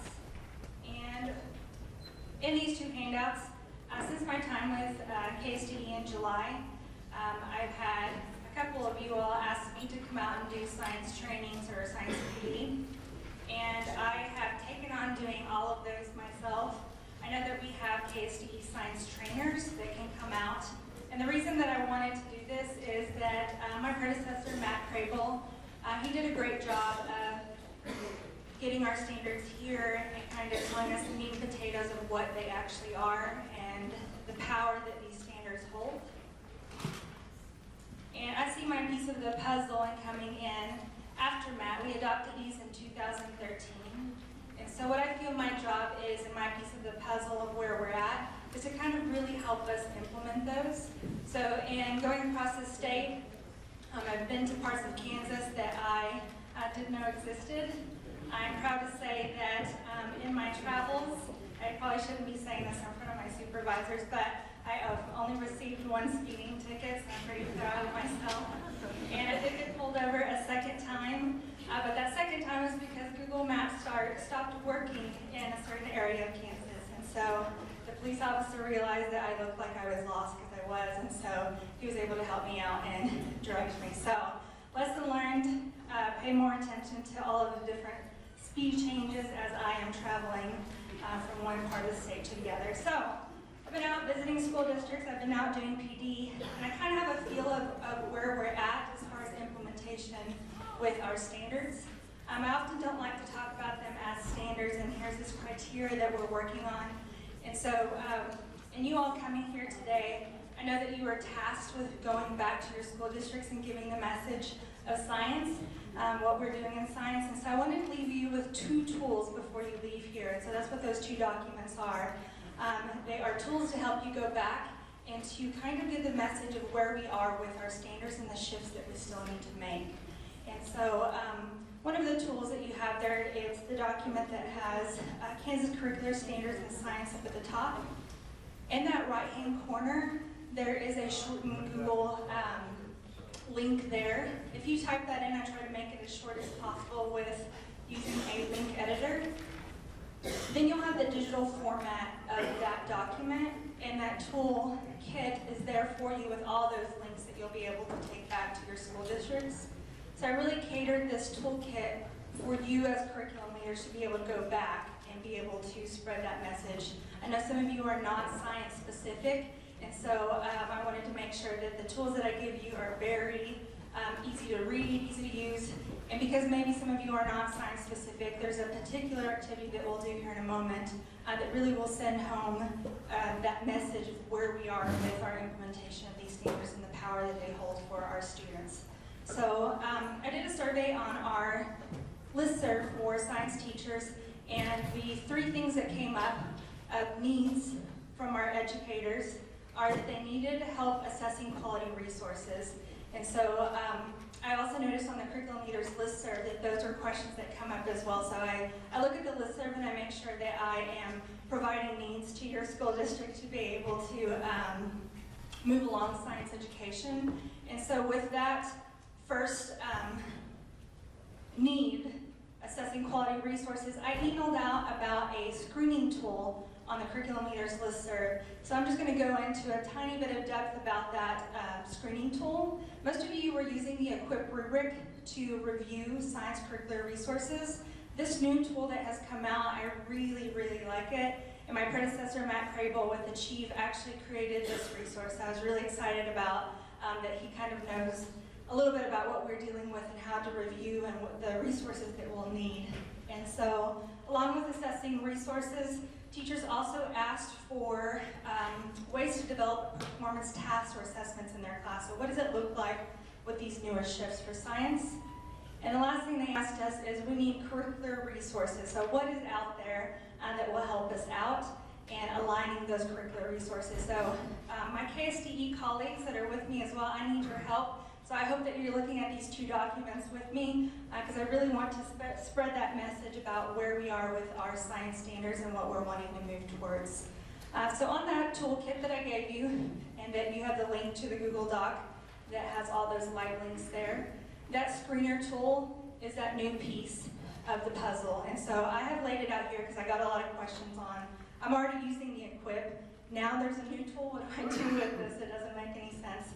That screener tool is a very quick review of a lesson. And I put up here, and you can see a little bit better on your document, that there are 3 major science shifts that we're wanting to make with that screener tool. And that screener tool is meant to be, if I am not making these shifts, especially with this A, B, C, D science shifts, then I shouldn't be looking at that lesson to adopt it, or I should be making sure that I'm creating changes in that lesson to be able to use in my classroom. So it's meant to be that really important criteria that we want to look at, that this is a quick way to do that. The equip rubric, we were using category 1 to also do the same thing, and that's why this was developed, because so many people are using category 1 and equip rubric to do that. So that lesson screener tool, I really like it. I'm talking about rubrics and equip and whatnot, but what I really love about this is for people who are not science specific, up at the very top of that screener tool, there are links. So one of the shifts is moving to phenomena-based learning. Well, if you don't know what phenomena is, it's like the blind leading the blind when you're using an equip rubric. What I love about it is it has links up at the top, but it also has a table up at the top as well of what we're moving away from and what we're moving towards. So instead of leaving it up to you to do all that background, okay, what's phenomena, what is it that they're talking about? I love that there are tools, those little tables up at the top, so now you know what you're looking for when you are evaluating. So that screener tool is very, very valuable. I promise you, as I've been using that screener tool, I don't leave a school district without using that tool with teachers so they have something when I leave them if y'all are adopting curriculum or whatnot. We center our PD around that, and it's been very valuable to have that, especially those tools, tables up at the top have been really good. Another tool that I left you with is there's a document that has 3 colored foundation boxes on it. I did this activity when we were out at annual conference in Wichita this past fall, and during this activity that we did, we were talking about moving from one-dimensional learning to 3-dimensional learning. And what I mean by that, I think I've been titling a lot of the sessions that I've been doing with KSDE and moving towards 3D learning. And I think when people think 3D, they think of like this virtual kind of reality or whatnot. And that's not what I'm talking about. It sure is a tricky way to get people to come to my session. So from that 1 to 3 to 3D, what I mean by 3D is those 3 colored boxes, those foundation boxes. A huge shift in science is that we were teaching the content, or focusing on teaching that content orange piece in the middle. That science practice was often left out, or I was teaching the content piece without getting to the practice of doing the science that helps me dig into that content better. And then that cross-cutting concept, I often have my students in my class ask me, well, what's the bigger idea? I don't understand what that bigger piece of the puzzle is that we're working on. And so that cross-cutting concept kind of gets at that. So that's what we mean by 3-dimensional learning. If you look at task number 4 in that document that has the 3 colored boxes on there, task number 4, when I did this activity at annual conference, we went through each one of the tasks, but because we're a little bit short on time today, I call this one my favorite task, number 4. And that's because it's the most lacking. In the activity that we did at annual conference, we went through each one of the tasks and we said, is it 1-dimensional, 2-dimensional, or 3-dimensional? If you look at this one, it doesn't have the blue box, which is a science and engineering practice. Students were supposed to be developing a model. It doesn't have that. The orange box, the discipline core idea, it has a tiny bit of the content there. And if I'm looking at that cross-cutting concept, that green box, system and system models, it's definitely not there. So if I'm providing formative assessments, the actual task, not the whole process, to my students in class, that's what I mean by we're moving away from 1-dimensional to 3-dimensional. This one on task number 4, I call it my favorite because it's the worst one of the bunch in there. It only hits on one of those dimensions, and it barely even hits on that dimension. And these are the kinds of assessments that I see in curricular resources that are kind of being moved around. And so I just want to give you that heed to look at that if the assessments look like this, we're not moving towards 3-dimensional learning. If you can imagine that last task, task number 5, that's the one that has all 3 of those dimensions. That doesn't mean that students have to sit in class and answer that one assessment in one period of time. I could break that up. In my formative assessment process, I could portion out that task to different pieces, but I'm getting at all 3 dimensions there, whereas task number 4 does not get there. So that's a quick activity to do with your administrators when you go back into your buildings. It's a good way to show what we're moving towards, because a lot of times when we talk about rubrics and standards, I think sometimes I lose people with that. So that's a good tool to use. One of the concerns from teachers was aligning the curriculum. If you are not connected to a KSDE Science listserv, I've also linked on that Google Doc there the way to register. I submit newsletters on the listserv about every 3 months or so. So in my previous position, I worked for the Lawrence Public Schools, and I was the science district kind of coordinator. And I felt like I was inundated with a lot of information. I was always checking Twitter, I was doing whatnot, and I always wanted to share it with our teachers. And in this position, if you can imagine, the flood of information is a lot more. So I have built an inbox folder that just says newsletter, and I often get just so much, and that's the way that I can communicate out to you all. I don't put it out on the curriculum leaders listserv because there's so much conversation going there, but if you want science specific and a lot of resources and tools, I have put the registration button there. There are also the 2 newsletters that I have given out so far this year that have lots and lots of great information, great resources. I put those samples there for you to be able to look at. It's a good place when you're aligning curriculum. That was a concern. That's how I'm able to distribute and be able to share that information that I have. Assessments, I'm not going to spend too much time on assessments because we talked about that at annual conference, but that session presentation is there in case you're wanting to go back and look at it. We are in an operational test this year, and I think Beth will hit on it a little bit about science standards cut scores. Okay, I'm still learning all of the verbiage still since July. So that first tool, the one with the 3 boxes, is a good one to go and look at 1D to 3D. And then the tool that has all of the Google links is a great place to go and check out all of those different tools. But what I wanted to leave you with today, so I was really excited that I was at the end here so I can actually do this activity here. But if you open up the document that has the Google links, you'll notice there are 2 classroom activities or 2 classroom scenarios there. You have case 1 and case 2. So all of the tools, everything I've talked about, 1D to 3D, I really feel like these two scenarios in case 1 and case 2 really help look at what I've been able to glean over the last couple of months traveling Kansas and where we are with our science implementation. So I'm going to have you buddy up with an elbow partner, and you can decide who wants to read case number 1, and if you notice case number 2 is longer, so maybe. And I'm going to give you a couple of minutes just to read over your case number 1 or case number 2 with an elbow buddy.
chatter, so I'm going to pick back up. I hope I didn't offend anyone coming by telling people you should be reading instead of checking your email. I am a jealous presenter, so I apologize. So in those two cases, case 1 and case 2, they are learning about the moon phases. I remember the first time that someone pointed out when I was younger that the moon is visible during the day, and I only had noticed the moon at night.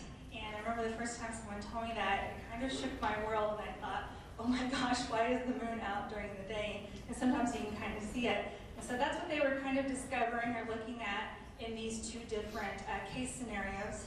And the big shift, that equip rubric, that screening tool, that formative assessment task that I gave you there, that formative assessment task is part of a bigger grant project that we are in with 12 other states. And so I have listed off the PD, including facilitator notes there for you. So links to those two free PD resources there that are being developed, and there'll be more that I'll be giving out to our science listserv. But what they all are helping us move towards is we are moving from learning about in our science classrooms to figuring out. And so as I was listening to Randy speak this morning, and it seemed like everything that he was talking about was that we really want students to really, in our classes, to move towards deeper transferable knowledge.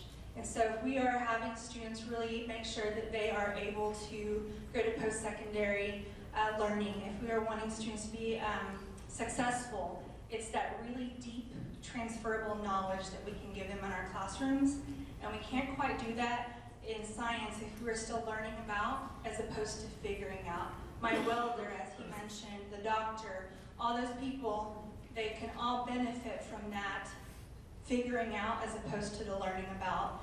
And so I often used to say that students can Google things these days, and now it's moved to Siri. Has anyone been enjoying Siri and asking Siri questions? So Siri doesn't work too well on my phone. I'll have to fix that. But learning about seems to be that we can really Google or ask Siri about a lot of different questions. If I wanted to learn about the moon phases or what they are, I can simply ask or look that up. But it's that deep transferable knowledge that cannot be replaced, and that's what we should be spending time in our classroom. So looking at those two cases, the first question we're going to look at is where do the questions come from? So for case number 1, where do those questions come from? Do you think those are more teacher-centered or student-centered? Teacher-centered. And for question number 2, who's involved in figuring out how to investigate the question? Who's investigating the question for case 1? Teacher and student? Would you say that leans more teacher or more student? Okay, so I heard a little bit of both student and teacher for case number 1. And then how do students get to an explanation in case number 1? What's their process like? I heard worksheets, flashcards, memorization, quizzes, very knowledge-based on learning about. And if we look at case number 2, it was a little bit longer, but where do the questions come from in case number 2? The students. And so you can really see the teacher guiding the students. You still need that person there, as Randy mentioned, to kind of help facilitate, but the students are coming up with those questions. And if we look at question number 2, who's involved with figuring out the investigation, how to investigate the question for case number 2? Students. And so as we talked about case number 1, we heard some student, some teacher, but as we're talking about case number 2, everyone's saying student. I don't hear teacher at all involved in that. And that last question is, how do students get to an explanation? What's their process like for case number 2? Experience? Team? They had to write? Modeling? And how did the teacher pose the question at the very beginning of case number 1 and case number 2? In case number 1, the question that was posed to me, I don't know if there was quite a question posed to me. We got into the learning. My K-12 experience was much like this. I did have some science teachers, luckily for me, that we moved from learning about to figuring out, and that's why I love science so much, is that I had a lot of those experiences in doing that.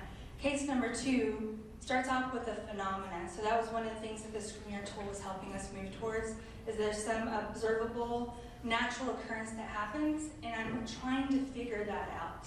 And that's transferable. The other kind of learning, even though those are things that I know for sure that I was taught in my pedagogy as a teacher, that these are good instructional strategies, those are the shifts that we're wanting to make, is from learning about to figuring out, really having that deep transferable learning that's happening there. So those screener tools, that equip rubric, that's essentially what we're wanting to move towards. Also, what you'll see in those 2 different scenarios, and a big difference, is that the older standards, instead of that document that had the 3 colored boxes on it, that orange box in the middle, that was the focus of what we were doing before. You can definitely tell in case number 2 that I'm still learning about the content, but I'm doing it in a different way because I'm applying a practice of science. We have 8 of them that we're going to focus in on. And in this one in particular that is in the scenario, students are developing a model. They're asking questions and defining problems. They are applying a science practice so I can dig deeper and understand what the content is. If I'm just learning the content by itself, I'm not really doing something that helps me really deeply apply it. And so that's the big difference. So as you're looking at curricular resources, I know a lot of the discussions on the listserv have been about that. If you can take anything away today, is that 3-dimensional task. We're wanting to move towards number 5 was the best one there. Number 4 is definitely the worst one. The others have elements of maybe 1-dimensional, sometimes 2, but they're very lacking. And the last thing that you can take away is that in those 2 scenarios, what we're moving towards is it's still teacher facilitated, we're still student centered, but it's really different, and then we're starting off with a phenomenon, and students are doing that investigating, and that we're really applying the content. We still have the content, but there's a practice that's helping us dig deeper. And if we looked at it even further, there are cross-cutting concepts of how things behave in other science disciplines that really help us with that as well. And so, leaving you with those 2 tools, I'm hoping to get all the science trainers together so that way, now having an assessment of where we are as a state, what kind of PD we need. And so instead of me trying to drive out to everywhere and to try to meet everyone, hoping to pull those people together, I'll be filling out a CR request to the state. I'm saying this out loud so they'll approve it for me. Approve my request to bring all those science trainers back in and to develop PD. And I'm hoping next year to kind of have a menu, just like Susie had this year, of kind of PD, so that way you know better what you're asking for. And so, okay, I think we want this for our school district, and then we can come out and help you. So 2 documents there for you, and I'm gonna give it over to Scott. He's got a couple more things to say. Very quickly before lunch, as you know, this is your meeting. So I'll ask a favor of you. As you are eating lunch, if there are topics that, show of hands, how many have ever asked that an item be put on this agenda for this meeting? Come on, Teresa, I know you have. Okay, Teresa, okay. So that's sort of illustrating my point. Given a vacuum, we will fill it. And we ain't gonna fill it with the most exciting stuff sometimes. I'm gonna try it out there and let's talk about accountability. Let's talk about assessment. So I'm pleading with you over lunch, while this is fresh in your minds, given what the commissioner has said, given what our folks have said, if there's anything that you would like to see next time we meet, or you would like to see the agency address, send it to Teresa. Right? Okay, didn't mean to point at it. Okay. Because it's your meeting. So the agenda is set by you folks, especially in light of what the commissioner has said. More and more, standards are going to be important. So for example, if I want to teach Julius Caesar, but I also want to give English credit, not just for Caesar, but say some sort of sports journalism or, I don't know, history of birdhouses or whatever the kids are into, what's going to link those? The standards, right? Simple. So if you're in a position to want to know, hey, what are other districts doing to help make these linkages? That's work that we do for you. We put out surveys, we do that kind of stuff. So before lunch, just think about what you may want to see from this meeting going forward, and we'll start back in 45 minutes, right, Teresa? Okay, so thank you all. Lunch is served. Schedule going. So what I would ask from you is, if you have a computer or you have a smartphone or whatever, we're going to be doing a poll everywhere in a little bit. So if you would go ahead and either access the poll or jot down the information in terms of where to text. That would be very helpful right before we start. The other piece is we're going to be passing around some information, so if I can have some KSDE staff to help with that. We need one for every person plus one, because we'll want a group response here in a minute. One of the things that we've been working on at the State Department for a while was about assessment literacy, and has been talking about it for quite a while. And when we were doing that, we were very fortunate to have Zach Conrad with us at the time. But since we began that project, Zach has moved on. Where is Zach? Oh, okay. Zach has moved on, and he is now with our MTSS folks. So we're continuing the work, and as we continue on the work, we're going to work collaboratively as KSDE with the MTSS to continue this project and hopefully get it to its final course. And this started a while back because we had already began some work with it while Zach was with us with our CACA, Kansas Advisory Committee.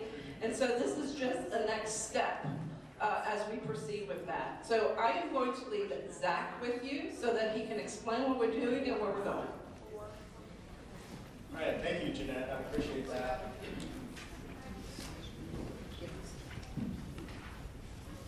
So, assessments aren't going anywhere anytime soon. Assessments have always been part of schooling and the process. We've always wanted to know how students are doing. And the role of assessments in today's schools, we still have it under ESSA, federal requirements. We have state accreditation with accountability. We in the classroom still need to know how students are doing. We need to know programming, curriculum issues. So we still use assessments for a variety of reasons. Can anybody think of a time when a bad decision was made based on faulty information? You don't have to raise your hand, but just think to yourself. At any level, have we ever made bad decisions based on faulty information? Hey, George, we just had the inauguration today, this morning.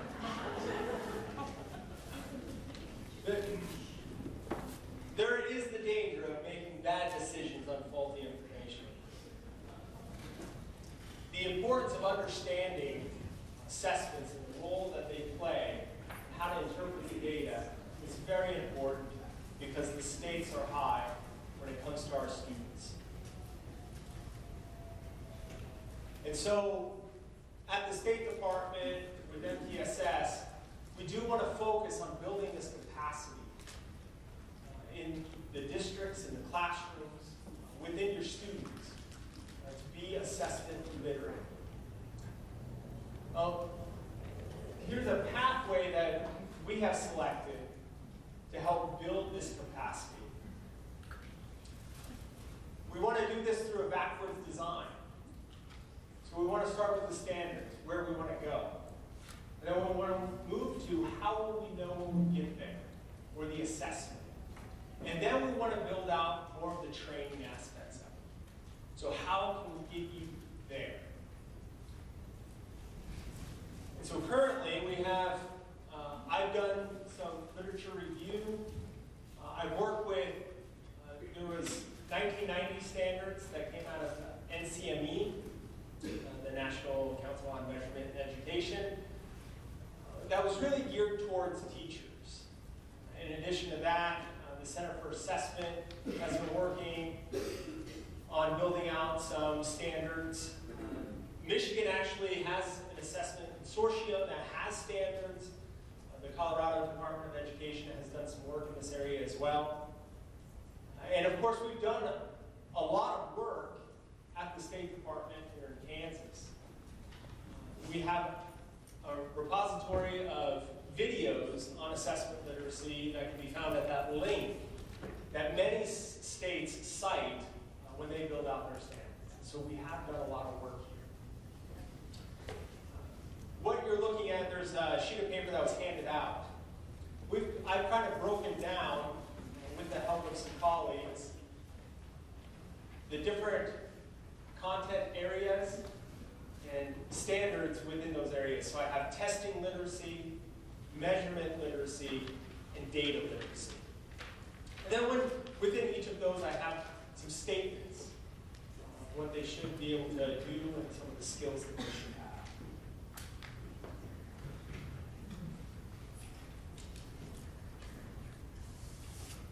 Now, the next step in this process is doing a job analysis. Before we can build an assessment or write items to it, we need to do some sort of job analysis to make sure that we're getting it right.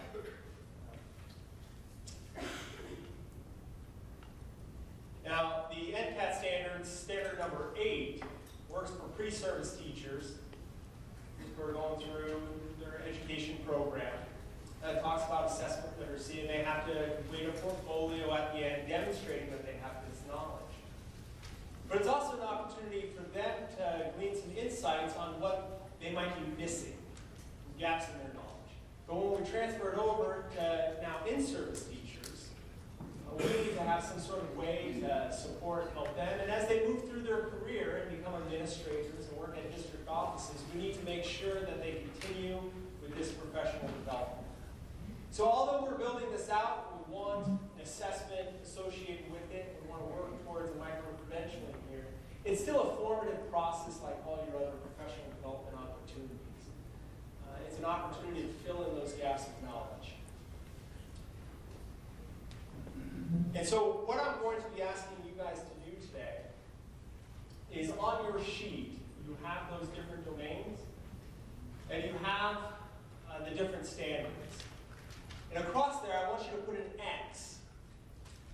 So if you have in your first category, it's testing literacy, you have the different stakeholders at the top. You have policymakers, you have testing coordinators, administrators, teachers, parents, and students. And I'd like you to put an X where you think their knowledge needs to be able to perform their job successfully. So in standard 1, under testing literacy, what level of knowledge do you think that a policymaker needs to have, or a testing coordinator needs to have? And at the top of your paper, if you'll write individual, because after we do this activity, we're going to do a group activity. So on the top of this page, write individual, so I know that when I collect your sheets to do some data analysis, that I know that this is the individual sheet. Then I'm going to give you about 5 minutes to go ahead and go through and put all your X's on. Read through those standards, decide where you think they need to be, what level of knowledge they need to have in order to perform their job successfully. I'm timing you, not just sometime, but really, let's keep it 5 minutes. Stay on schedule. Go ahead and begin.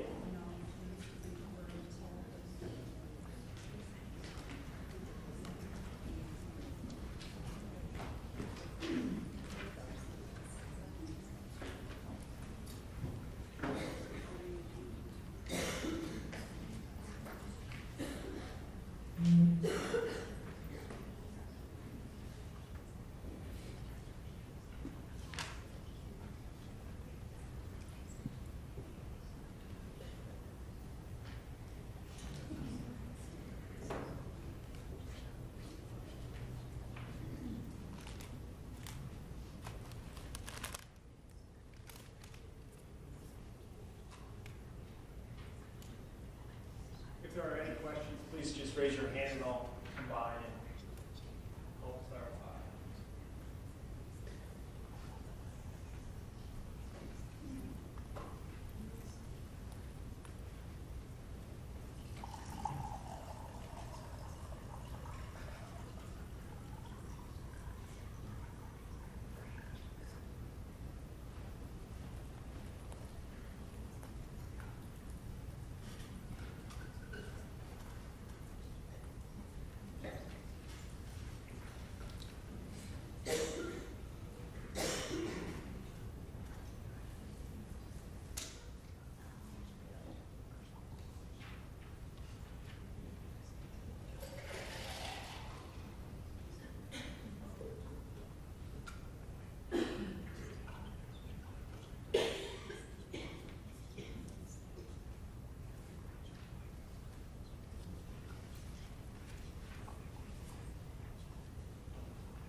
We have about a minute or so remaining. Raise your hand if you'll need a little more time than that.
All right, as you guys are finishing up, there should be an extra form on your table. And I would like for you guys in groups, if you would write group on the top of the one form, I'd like for you guys in groups to be able to go back through and come to some sort of agreement on where they actually are.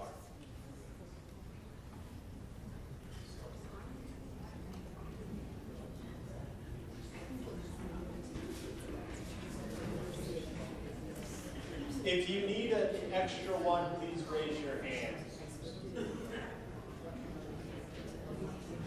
Okay.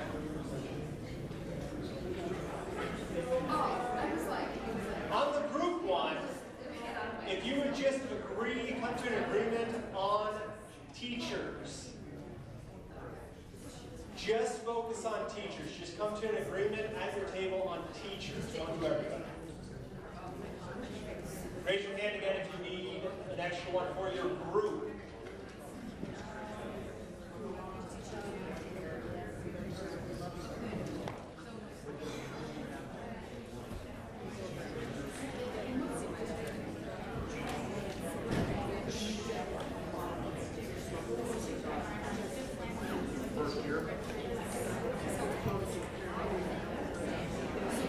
You'll have about 10 minutes for this activity. Let's go.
It's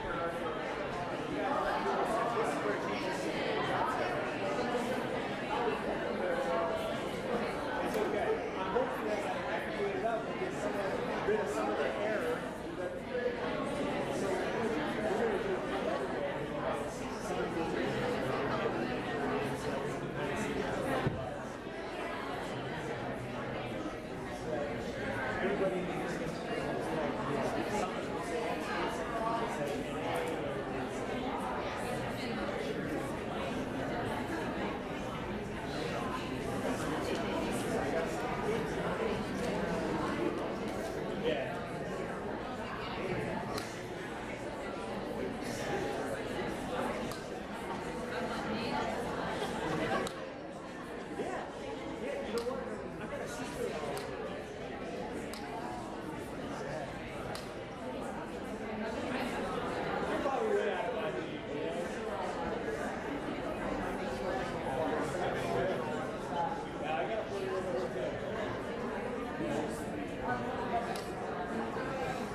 All right, I'm going to call you guys back. I'm sorry if we run out of time. These activities we probably should have planned to be a little longer. That's my fault. I apologize. And so maybe as we get the results back, if this is something that we can email out or do something in addition to this, we'll look at doing that. But I do enjoy the conversations that are being had around this topic. I would like now to go to a poll everywhere where you guys can see how everybody else is thinking in the room. And kind of see how you're aligned. So we're going to focus on the teachers. And for this first poll, for topic 1, I want you to put in the individual response, your individual response. And I see that people have already put in. I don't think that I can lock that.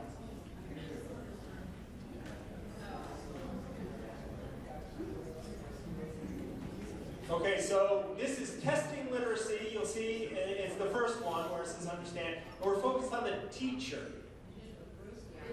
The individual, your individual response. Where did you think individually the teacher should be?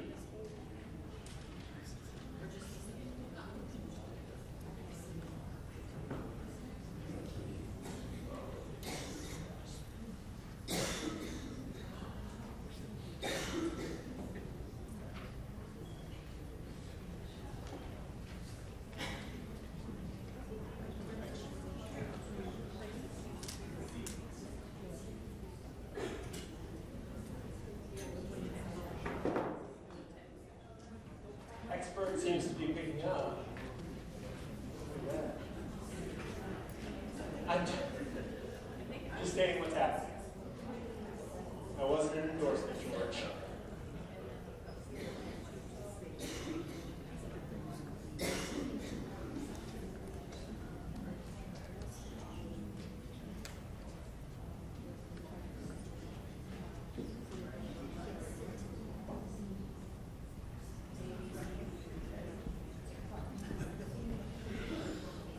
Okay, it seems to have stabilized, so I'm going to have to take this data back.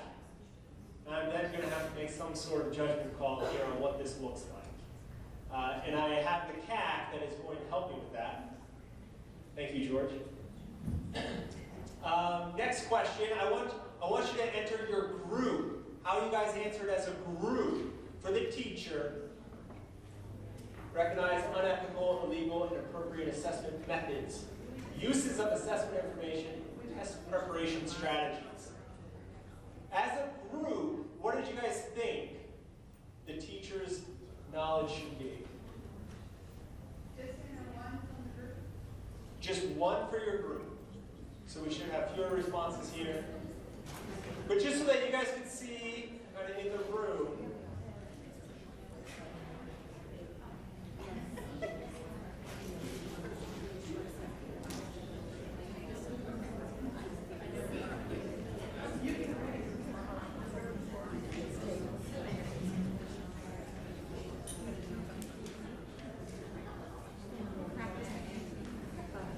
so again, the majority of you feel that they should be experts in this area. Teachers should be experts when it comes to this. The next one, the test development process. Where should teachers be? Expert, I should just move on from there, but I'll let you guys enter it in. As a group? As a group. Yeah, as a group. Let's do group.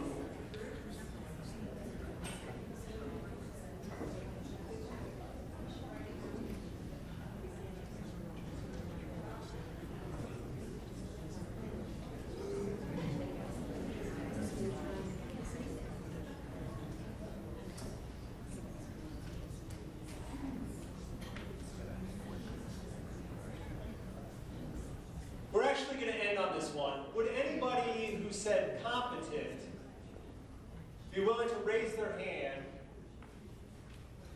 and argue why they didn't go higher than that?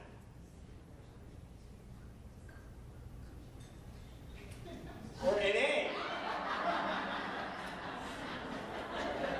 Fantastic. How about proficient? Any table who said proficient? You had some conversations around this one. Why did you land on proficient? This will be the last thing that we do. We won't be able to get through all of them, although I think that it would be enjoyable to see all of that. Proficient rather than expert, because when you tell teachers something like that, then they automatically think they need to be experts, and they never feel like they reach that expert level if they don't get enough training.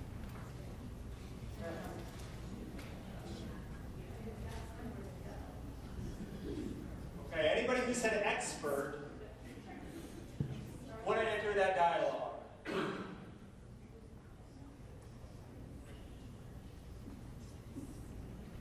Seeing there is nobody.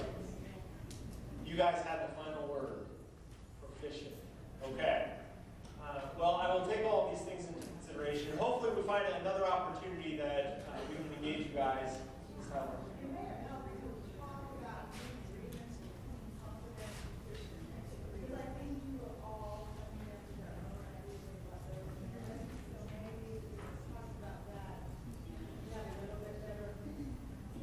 You're right, having some performance level descriptors on what it means to be competent, what it means to be proficient or an expert.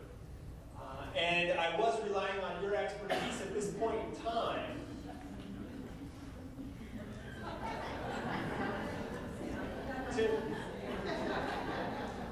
And you've identified that that could be a mistake, and that's all right. We will develop those as well. As we go along, those will be flushed out. And what that looks like assessment-wise in the items that we develop to know when you've reached where we want you to go. So I will come around and collect those if you can put them in a pile. But that is the end of this piece, both of those. So give it to Jeanette. I really thank you all for doing this. And, Scott earlier asked, if you had things that you wanted to bring up for us to bring to you, to please let us know. Also, if you kind of like these kind of activities occurring during these sessions as well, let us know. Because we definitely enjoy your input and the sharing that goes on, and we enjoy hearing them, but we need to know what you want as well from these meetings. So our last piece in terms of our CSAS update before Scott Myers comes up is Deb Matthews. And she's going to talk to you about the resources and things that DLM has.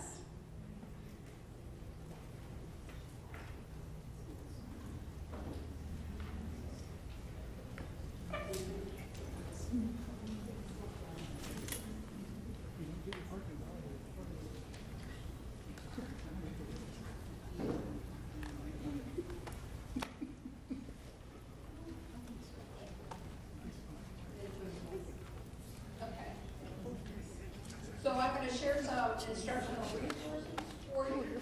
Dynamic Learning Maps has 51 modules they've developed around each of the different planes for English, language, arts, and math. And each of those modules they developed, teacher can sit at their desk and do a module by themselves. Or they also develop facilitated modules. So if you have a group of teachers that want to explore something, they can do it as a group. And at the end of each module, there's a little short test. And then when you pass that with 80% accuracy, they give you a little certificate of completion. And our teachers are using those for their professional development points. And as of last month, our teachers have done 18,000 modules. So they're getting on and they're using these modules. Most of them take like 20 minutes to complete. So DLM is based on instruction. Teachers begin by selecting the essential elements or the standards. And they pick so many per grade. Each grade is different, how many essential elements they have to pick. They provide instruction on the essential elements, and then they do a testlet. And a testlet is 3 to 5 test items on a essential element. Average time to complete a testlet is 5 minutes. So usually they do their instruction, take a 5-minute testlet. Teachers should be assessing as they instruct. So this is an integrated part of the assessment that started in September and ends February 28th is when they're doing that kind of assessment. They also fill out a first contact survey, and that describes the characteristics of the students. Like, does a student use a communication device? Is a student visually impaired? Those kind of questions. They also fill out the personal needs profile for the accommodations. Then the student really receives a testlet that's designed for them, because the computer takes all that information the teachers have given it and gives them a testlet that's for them.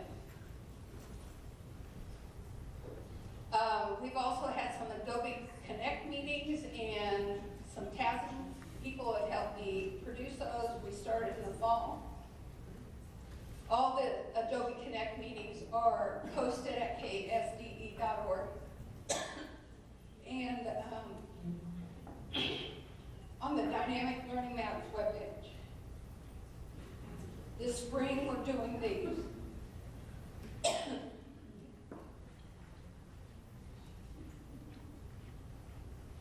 So what I wanted to show you is the Department of Education in Iowa, in Iowa Public Broadcasting Station, has developed some videos, 33 videos, on instruction for these students.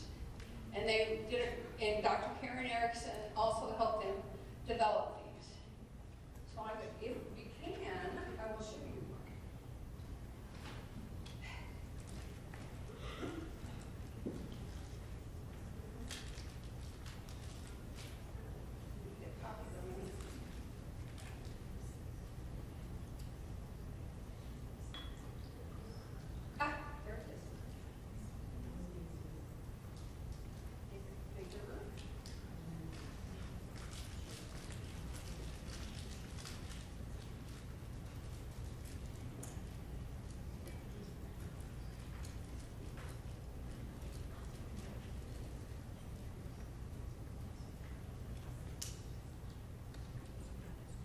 Most of the videos are 1 to 3 minutes long, so they're not very long. And I'm going to show you.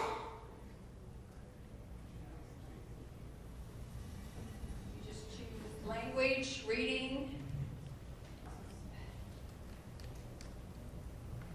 writing, speaking, and listening. I'll show you a reading one.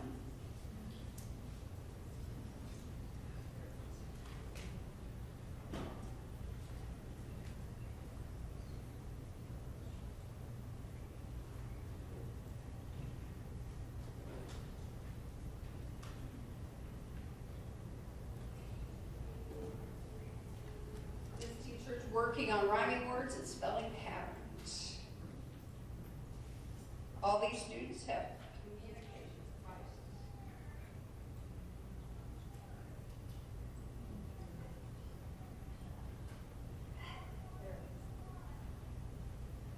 So we can't very well.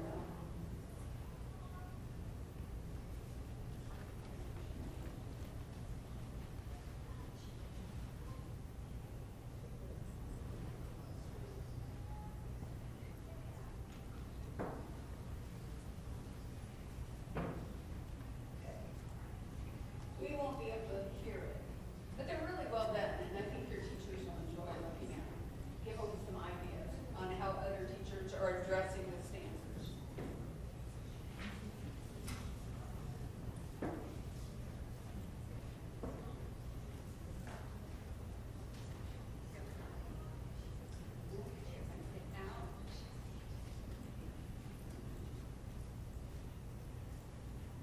I'll show you one more.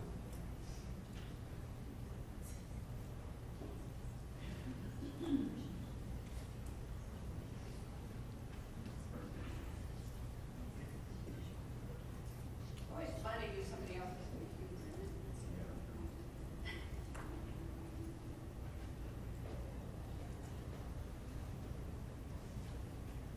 This one's on characters. These are different students.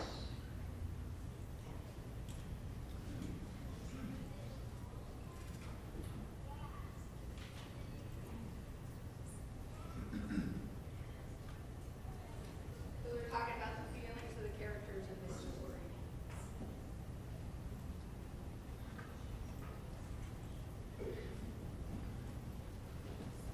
I think this one, the total time is a minute and a few seconds. So they're not very long, and I think your teachers would enjoy them. Any questions?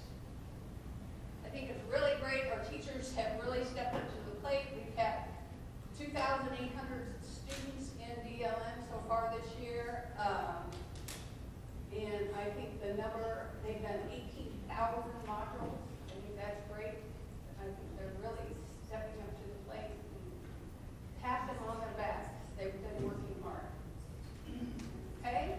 Any questions? Yes. Can I ask a little question? Yes. So, since we host our level program, and we actually are testing 10 students, none of which are our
KISA.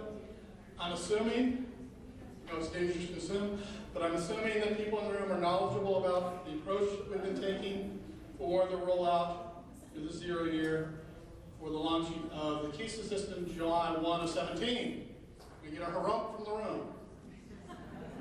That's Blazing Saddles television. So, we're ready for quarter 3. And as I said earlier, Kelly Slayton, the lead EPC on accreditation, is here with me today. Kelly does, in my opinion, does a great job putting these materials together and then going out working with the field. Eminently knowledgeable. So if you have questions for us anytime, feel free to give her, Bill, or myself a call. We're going to kind of go back and forth on this. Rather than doing the entire rollout experience for you, because we have workshops coming, and I'm sure Kelly will talk about that, we will just hit some highlights. If you'll recall, if you've been with us during rollout 1 and then rollout 2, there are like 13 different dates across the state. The first one started this week. And the guidebook that Kelly put together is built upon itself. So some of this information we just won't spend time on because you've seen it twice already. But we'll get to the information that is pertinent or new, rather, to the 3rd quarter.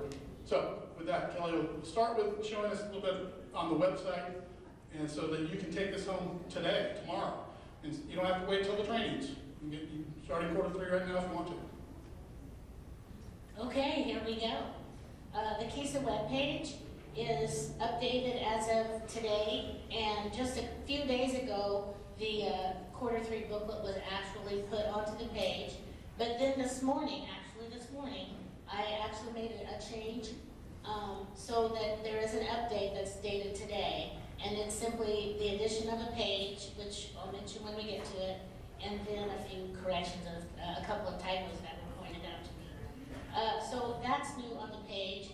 And then along with the quarter 3 trainings, there are 3 activities, 2 of which the KPLT people will be doing during the trainings, modeling, and then 1 which is available for you to use. We're not doing it during the trainings, but we're handing out copies of it during the trainings so that anyone who wants to use it at home with their staff can do so.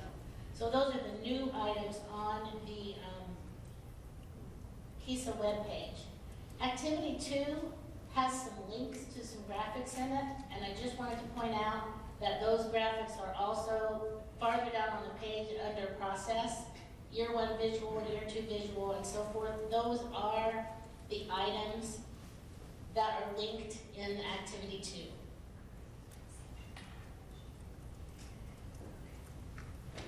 So I'm going to go to the flash drive here and pull up our quarter 3 booklet. While she does that, Kelly mentioned quickly the KPLT, was the Kansas Professional Learning Team. It's a group of 35 some odd professionals who represent you, who come in from across the state to help with us in the creation of materials, and obviously to give us feedback from what the field is saying. The creation of materials that then go back out and use. And so one adjustment, pretty fundamental adjustment actually, from quarter 2 to quarter 3 is we're trying to make it more of a workshop experience. There's still a certain amount to sit and get, because it's just information. But the materials that Kelly will show you in a little bit are intended to be used as a workshop during those events. But then, more importantly, take them home, use them with your staffs, adjust them as you see fit to make them work for you. And this particular go-round, it's about the finding out where you are in the process, when you're going to be onboarded, and going through some rubrics. Getting started with the assessment process. And then just as a way of foreshadowing, I guess, or advertising, quarter 4 will be a little bit different in that Brad and Randy will be going out, just hitting cleanup, if you will, to tie it all together. As far as the vision work that Randy has worked so hard with on the board, with the board, and then Brad. So we'll have the 4th quarter. Those dates are set, but it'll be the king and the prince. We'll be out in the field. In the quarter 3 booklet, the first couple of pages are the same as the previous booklet, so we won't spend a lot of time on those. You have the training schedule here, and then you have the 0-year guidance plan. There has been a change to that, which this 0-year guidance plan is also linked on the KISA page, and that link has been updated to reflect the changes. The changes are right here in the Q3 cell with the study model and process. So those are the main changes. So you'll see today that we've added in the needs assessment and group selection activities. Stakeholder team information is still the same. We won't spend any time on that today. The whole idea behind that is that each quarter you're going through the booklet with your stakeholder teams so that by the end of the year, all of your stakeholder teams, including staff, have a familiarity with the model. And keep in mind, please, the materials as we put them together are literally built for the individual who's never heard of this before. And it's supposed to be at the lowest level we can. So if that's who you are, it's fine. That's cool. Next year's year one. You're supposed to be doing the needs assessment. If you're ahead of the game, great. Keep flying. But like back on, go back please, Scott, on the site council and the building leadership teams, back when I was in the field, I just firmly believe the worst reason in the world to have a meeting is because the calendar says to. Don't have that meeting unless you have a reason to meet. And for years, feedback I get from my principals often our site councils just kind of flounder. We don't really have much to talk about. I mean, we try to work on that, of course. Well, here's plenty of curriculum for you to utilize. And it doesn't mean you have to only talk about this stuff, but have it, use it. So once again, if you really, this is your first voyage into this, this is the way to get engagement from your stakeholders. And this is your topic, and topics to explore. The second step, we sort of divided the whole beast into 6 sections at the beginning of the year. And the first section was the stakeholder teams, and the second section is studying the model and the process. In Q2, we really went into looking at the process, looking at that detailed steps and cycle, that shades of green sheet. We looked at the staggered implementation schedule and so forth, and just tried to make sure everybody understood the process overall. So we changed Q3, and that was the change to the plan that I was talking about, to add in a couple of activities that the KPLT would actually facilitate during the trainings. And those happen right here in the presentation. Basically, this is just an introductory page in the booklet, and then the KPLT member runs the activity. But basically, we just define the term needs assessment as a systematic process for determining needs or identifying gaps between current conditions and desired conditions. And everybody knows that. But anyway, we talk about how important it is that you involve your stakeholders in the needs assessment so that you can be sure to get their perceptions of what's going on in your district and the activities that the KPLT facilitate during these trainings, and then that you could take home and use are a good way to get some of that input. So it would be at this point that the KPLT member would come up and run that activity called Activity 1, Needs Assessment. I can't remember the full name, but it's on the KISA webpage, and you can print that out and use it in PDF, whatever you need to do.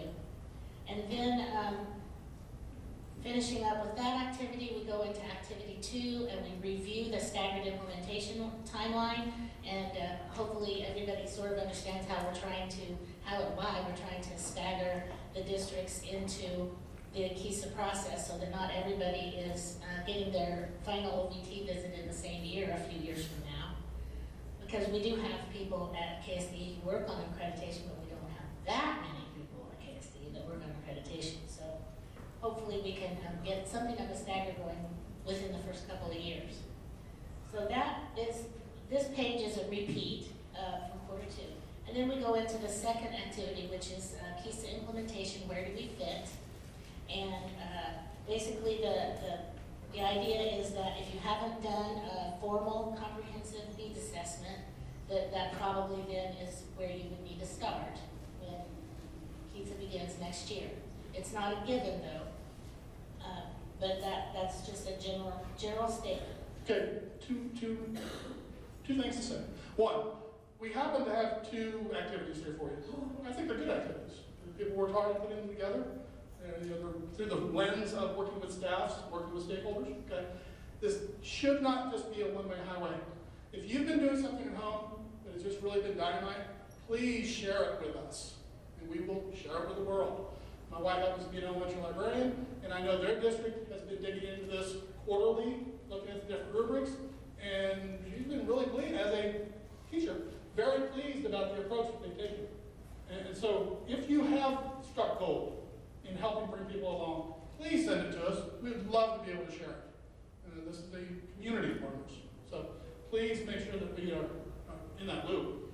Really would appreciate it. Second is a quiz for you, if any of you have been around with any of this whatsoever. Literally, this is the #1 phone call I get.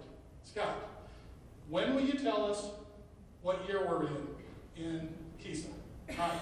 Andy, you're on the phone. You are Scott. What is the answer? You get to decide. I'm not telling Washburn Rule where you are, okay? Through your process of discovery, using what we call the green sheet, it's being adjusted, because we get good feedback from the field, you'll be able to say, you know what, this makes sense, we look like we're in year 3. That's what it looks like. And then with your relationship with the OVT, outside visitation team, you'll be able to validate that and say, okay, here's where we are, this is where we're going. So it needs to be, and take us at our word, it's where you are. We don't need you to back up. We don't want you to accelerate too fast. You start where you are. And it will be extremely personalized. Now, in a perfect world, if our king of the world, we'd have 20% of all the districts per year. We have 400 some odd systems who seek accreditation. Not going to happen. My guess is, or betting in, we'll have 5 to 8 systems come forward next year who are ready for it. They think they're ready for their accreditation visit. Then I think we'll have 20, maybe in year 4. And it's going to go down to where the vast majority will be waiting for 5 years. They'll be in group 5. That's okay. Because as we get into it, there are certain spots within the system where we can accelerate and we can back up. So over 6 to 7 years, I don't think we'll ever get to 20% across the board. It's not going to happen. But it will start to heal itself out. So, any questions on that particular? So you don't have to pick up the phone Monday and say, hey, Scott, when will you tell me where we're going to be? All right, moving on. Okay, the next section of the studying the model and process piece for quarter 3 is the outside visitation team. And you will notice that we are using the word visitation instead of validation for the V. Because, first of all, as you know, we love acronyms in this state. We use them whenever we can. And then it's always also fun to change what they mean, you know, what they stand for, and, you know, keep people on their toes, right? So, really, though, the KSDE leadership felt that the word validation was a little bit too strong regarding the power and authority of this particular group. So we wanted to back down that word to something with less power and authority in its connotation. So we went with visitation. So OVT now stands for outside visitation team. And while we're here, everybody in this room, please sign up to get trained to become a member of the OVT. Please. Do the math on this. 400 systems, minimally 3 per system. I'm an English teacher, I can't do that math. Somebody do the math for me. It's a bunch, okay? Right now we have about 576 people signed up. Great. The question comes forward, could a person serve on more than one OVT? Sure. But there's a certain amount you can be away from the district, right? So get teachers involved. Everybody, you can't leave this room today until you sign up. We need people to be involved in this. And yeah, we need 3 times as many people involved as what are registered right now. Yeah, and remember that retired professionals would be a great pool to tap within your community. And then, of course, any of your K-12, anybody who works in K-12. And just the way we make the sausage, keep you informed, we're coming together with our friends from the Service Center in weeks, I think it is, where we're doing a trainer of trainers experience. And then they already have, Kelly already referred to it, referenced it, there are sign-up sheets as we speak for you to go to regionally to get trained. Now, could a person choose to drive from Salina to Sublette? Yes. How about it? You're welcome to. But I would hope that if we have enough people wanting to be at a certain spot a certain day that we cannot accommodate it, we'd open a second day. I just believe we would. So, can't really beg enough. we need people. We need you. You know your people at home. What a great, honestly, truly. I honestly feel one of our roles in leadership is to build the leadership capacity of others. What a great way to help build the leadership capacity of staff members. You know, so they can see themselves outside the classroom a little bit. So, vote early, vote often. Okay, the responsibility for having an OPT is of course with the system or district. However, we are working very, very hard with the service centers to make sure that you have all of the support you need to accomplish that. It doesn't have to be done tomorrow. In fact, probably more like October before you actually have to have your whole outside validation visitation team in place. But say that again, because I'm right now.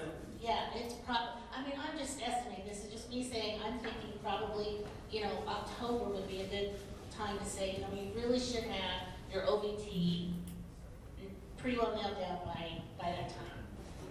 KESA action starts in August, and once we get going, we would really want to recommend that there's some communication with the outside visitation team that's starting in August.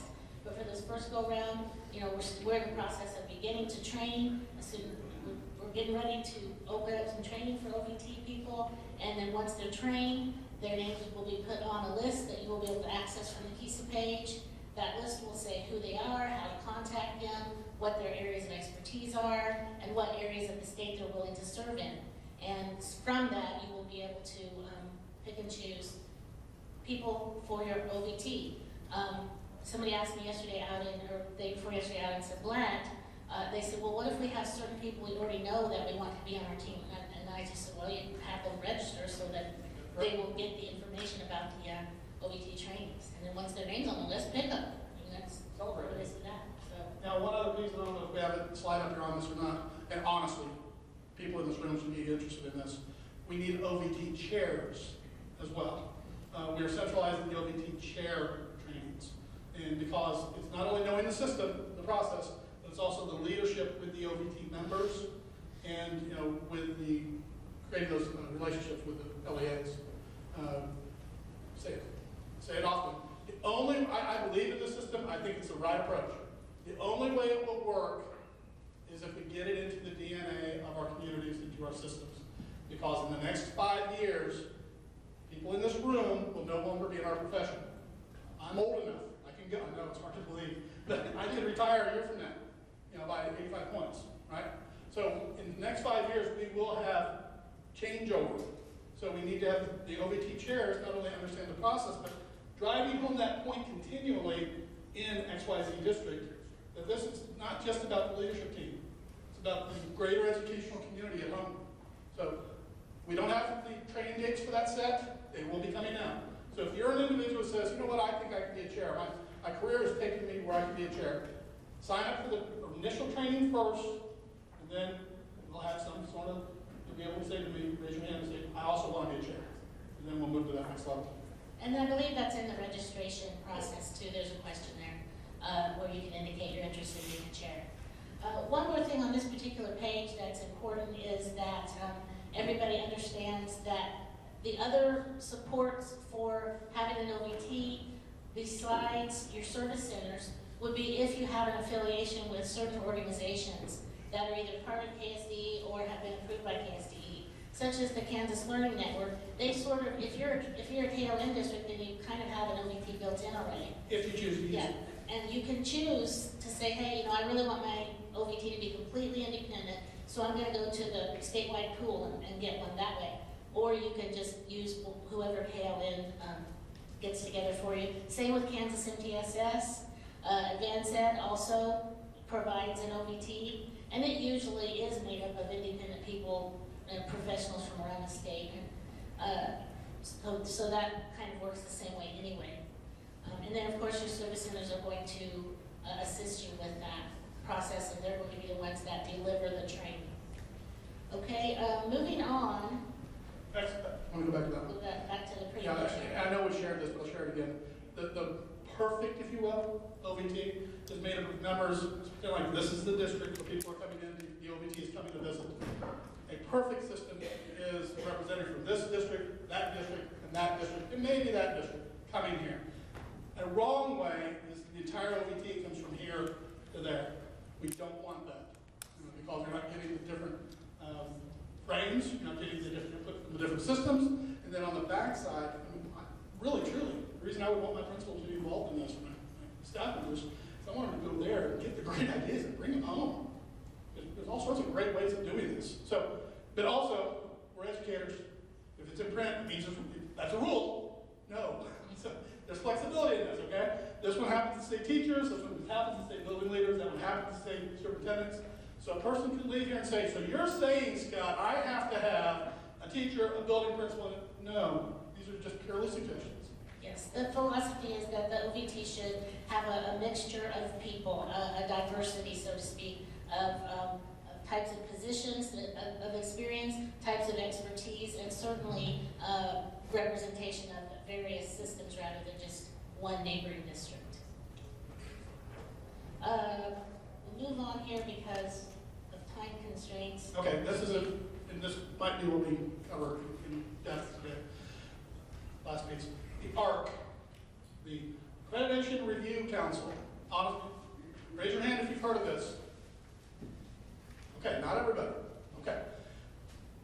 The question in my head, if I were sitting in your chair, would be, great, you got this thing called KISA.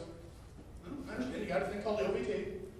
How the heck does it get from the work here to the state board to say accredited on watch, or whatever the code is, or not accredited? How does that occur? Here you go. It's right there. That's what it is. Yeah, you couple that question with the fact that there can never be enough acronyms. Well, true. We like it. We like it. And so, this is a real one, it spells word. Anyway, so, according to Hoyle, how this will work is the OVT goes out and does their great work over the period of the cycle. Now, I'm going to skip forward 5 years, so there's no question of I'm in year 2, I'm in year 4. Pretend like it's 5 years from now. 2022, I guess. So, what happens is we go through the entire cycle. The OVT gathers the data around the process side and the results side. Before you ask the question, we don't have all the answers yet on the results side. We don't have them. It will be a combination, or it'll all play the outcomes, the 5 outcomes of the board, and then the indicators that you found, that you know about in that fifth R, rubric, academic, cognitive, technical, those. And so all that information is going to come together. They will submit a report, if you will, to the ARC. The ARC will be made up of you and your like, who will come in and really do a deep dive looking at the data, and then it's that ARC's responsibility to make the formal recommendation to the state board to say accredit, fully accredit, partially accredit, conditionally accredit. Don't credit. Okay. But keep in mind, it's not just a one-way highway. There'll be dialogue going back and forth. This is being built on what happens in higher ed. This is the process that occurs in higher ed because we accredit higher ed programs of education. And there's a thing called an AFI, Areas for Improvement. So if the data comes to the ARC and they say, okay, this is fine, but boy, this is a big old hole right here. That's an area for improvement.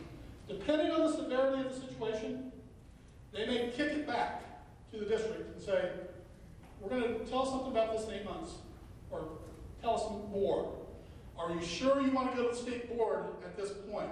If we were to go to the state board, given what we have right now, our recommendation would be less than what you want. Okay, so it's that group who has vested with a deep dive responsibility to make a flat out recommendation standing before the state board and say, we recommend do not accredit XYZ. Heavy lifting. Heavy lifting. If you want a piece of that, call me. I need really good thinkers, I need data drivers, I need also divergent thinkers. So, and I need a mix of that is what I need. Because when it's really up and running, we will do 80 systems a year. We do this quarterly, means we'll do 20 a quarter. If these are 2-day meetings, start doing the math on this. It's a 16-hour event, we're doing 20. That means that's straight line work is what that is. So, to help us with this, we've got a group of thinkers coming in the next couple weeks to really kick the tires around what would it take for anything less than an accredited recommendation to come forward.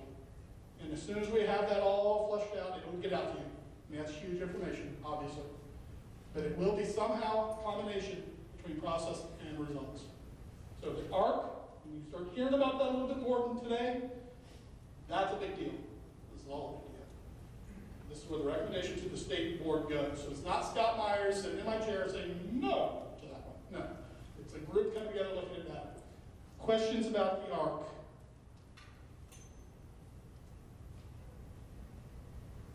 One thing that I would add is, as you may recall, in quarter two, we went around and had some kind of like bonus information about the OVT, and today we came in and said, this is pretty well wrapped up, this is how we're going to do it. We're kind of doing the same thing with the ARC. This quarter, we're sharing this information with you, and of course this isn't meant to be a really pretty presentation slide, but you can read it on your computer screen at home.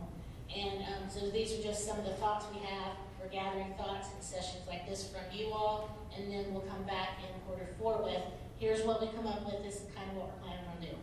And I don't mean to confuse you, but in the higher ed world, this group is called the ERC, Evaluation Review Committee. Okay? When I was in the field, I served on the ERC, and now it's under my auspices. There's about 19 people on that. And so when we come together to meet, maybe people in this room, you know that,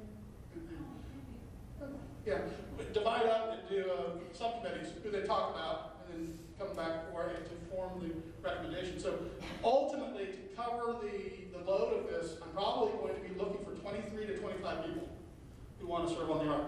And I don't know the answer to, can I be on the ARC and be on the OVT? I don't know. My guess is no, because that might be a conflict. To be on the deciding group who's been submitted. You submit your own report to yourself, that probably would be a conflict. Are we ready to move? Okay. If there, please be sure and let us know if you have any comments, suggestions, concerns about the ARC or the OVT. The next and final section has to do with documenting your accreditation process. First of all, the question has come up, and it's probably uppermost on many people's minds, is how are we going to report to the state, and what are we going to report to the state? Right now, what we have in our plan is that there will be 2 times within a cycle that the system will submit a report to the state. The first report will come near the end of the first year, after the system has selected its 2 Rs and done with its OVT, and is called the KSDE initial report. Then in the last year of the cycle, generally speaking that would be year 5, you would fill out the KSDE final report, again at the end, near the end, after you had your OVT visit. All right, now, on the KSDE webpage, under quarter 3, there's a draft of the KSDE initial report that you can go look at, and you can see how simple it is, okay? The questions are not difficult, but there is some information to gather ahead of time so that you're ready. I mean, it shouldn't take 10 minutes to fill out once you have the information in hand. And by the end of the first year, you will have that information in hand. So that's the reporting that the state will collect. Now, as far as what your OVT is going to do and what you do with your OVT throughout the cycle, where are you going to keep all that? Where are you going to upload your evidence, your artifacts, your data, and kind of keep it all organized? Because it's an ongoing process that you want to keep track of. There are many ways that can be done. I know I've heard of some systems using Google Docs, some systems using Google. I think one of the service centers maybe is promoting Google Classroom. I know personally one of my favorites is Edmodo, and really just about any classroom management software would be really a good place to do all this with all these committees and everything. But the Kansas State Department of Education also has one, and we just want to make sure everybody is aware of it, and it's called Kansas Star. Raise your hand if you don't know what Kansas Star is. Raise it high because I want to see, because this is going to affect whether we finish before 2 or at 2. Raise your hand. Yeah, I know. Okay, most of you know what Kansas Star is, and we just want to make sure that you understand where, if you were to use it, where it fits into the KSDE process. And it would be that place where you would store your information. It also has some really cool things in there to help you understand what you need to do, and it helps you, kind of gives you indicators to select that go with the goal areas that you choose after your needs assessment, and it has those wise ways built in there, when it says, when you think, okay, I need to do this now, okay, well, how do I do that? The wise ways can help you you with research-based information on how to go about addressing an indicator and so forth. So it's a little more, it has a little more with it than just document repository, but and some systems are required to use it, like if you're a comprehensive school. A new school one. A new school one. If you're a new school. A new school-wide, school-wide what? Title, okay, I was right. Anyway, there's a lot more that can be said about Kansas Star. There are Kansas Star trainings that go on throughout the year and in various places throughout the state. So you're welcome to go to those trainings to find out more. You can also always call Pat Hill or Doug Boleen or Sandy Guidry can also help you quite a bit with that. And anything else, Sandy, that we should say before? So there are a couple of trainings, I think, with a few slots still open. If you go to the KSDE TASM, which is just simply KSDETASN.org, there's a calendar there, and you can see the training program that takes you to your registration. Okay, I don't hear any music playing us off, but I see Scott grabbing the shepherd's hook. So with that, if you have any questions, don't hesitate to give us a holler. You know, we'll respond. If you need us to come out, we'll come out. Thank you once again. Always, thank you for what you do for kids in our state. Appreciate it. Thank you, Scott. Just before we go, one last pitch. I know Teresa, thank you, Teresa, for helping with all of this in Tierney. Teresa has got a couple of email suggestions, and I had a very nice conversation during break, and actually I've got a couple of email. Is this the format? Is this the meeting you want to have? And I'm talking about formatting, and I'm looking to you, George, sort of an artifact of the past that we're dragging forward. Whether it's about content or whether it's about format, is this the way you want us to go forward? And I don't mean to suggest, phrasing it that way, that I think there's a problem. It's just that we are continuing to respond to what we get from you folks. So if you say, I'm not going to drive 150 miles, this would be what I would say. I'm not going to drive 150 miles for a PowerPoint, send it to me. Because I was a jerk like this. Just kidding. Do you want more interactive? So we've got a lot of stuff. We've got a new vision, we've got accreditation system, we've got a lot of stuff. So please let us know how we can serve you. And that's really what the commissioner wants to guarantee, or wants us to do. How do we serve you? So anyway, any last questions? Thank you all. Drive safely, and we will see you soon.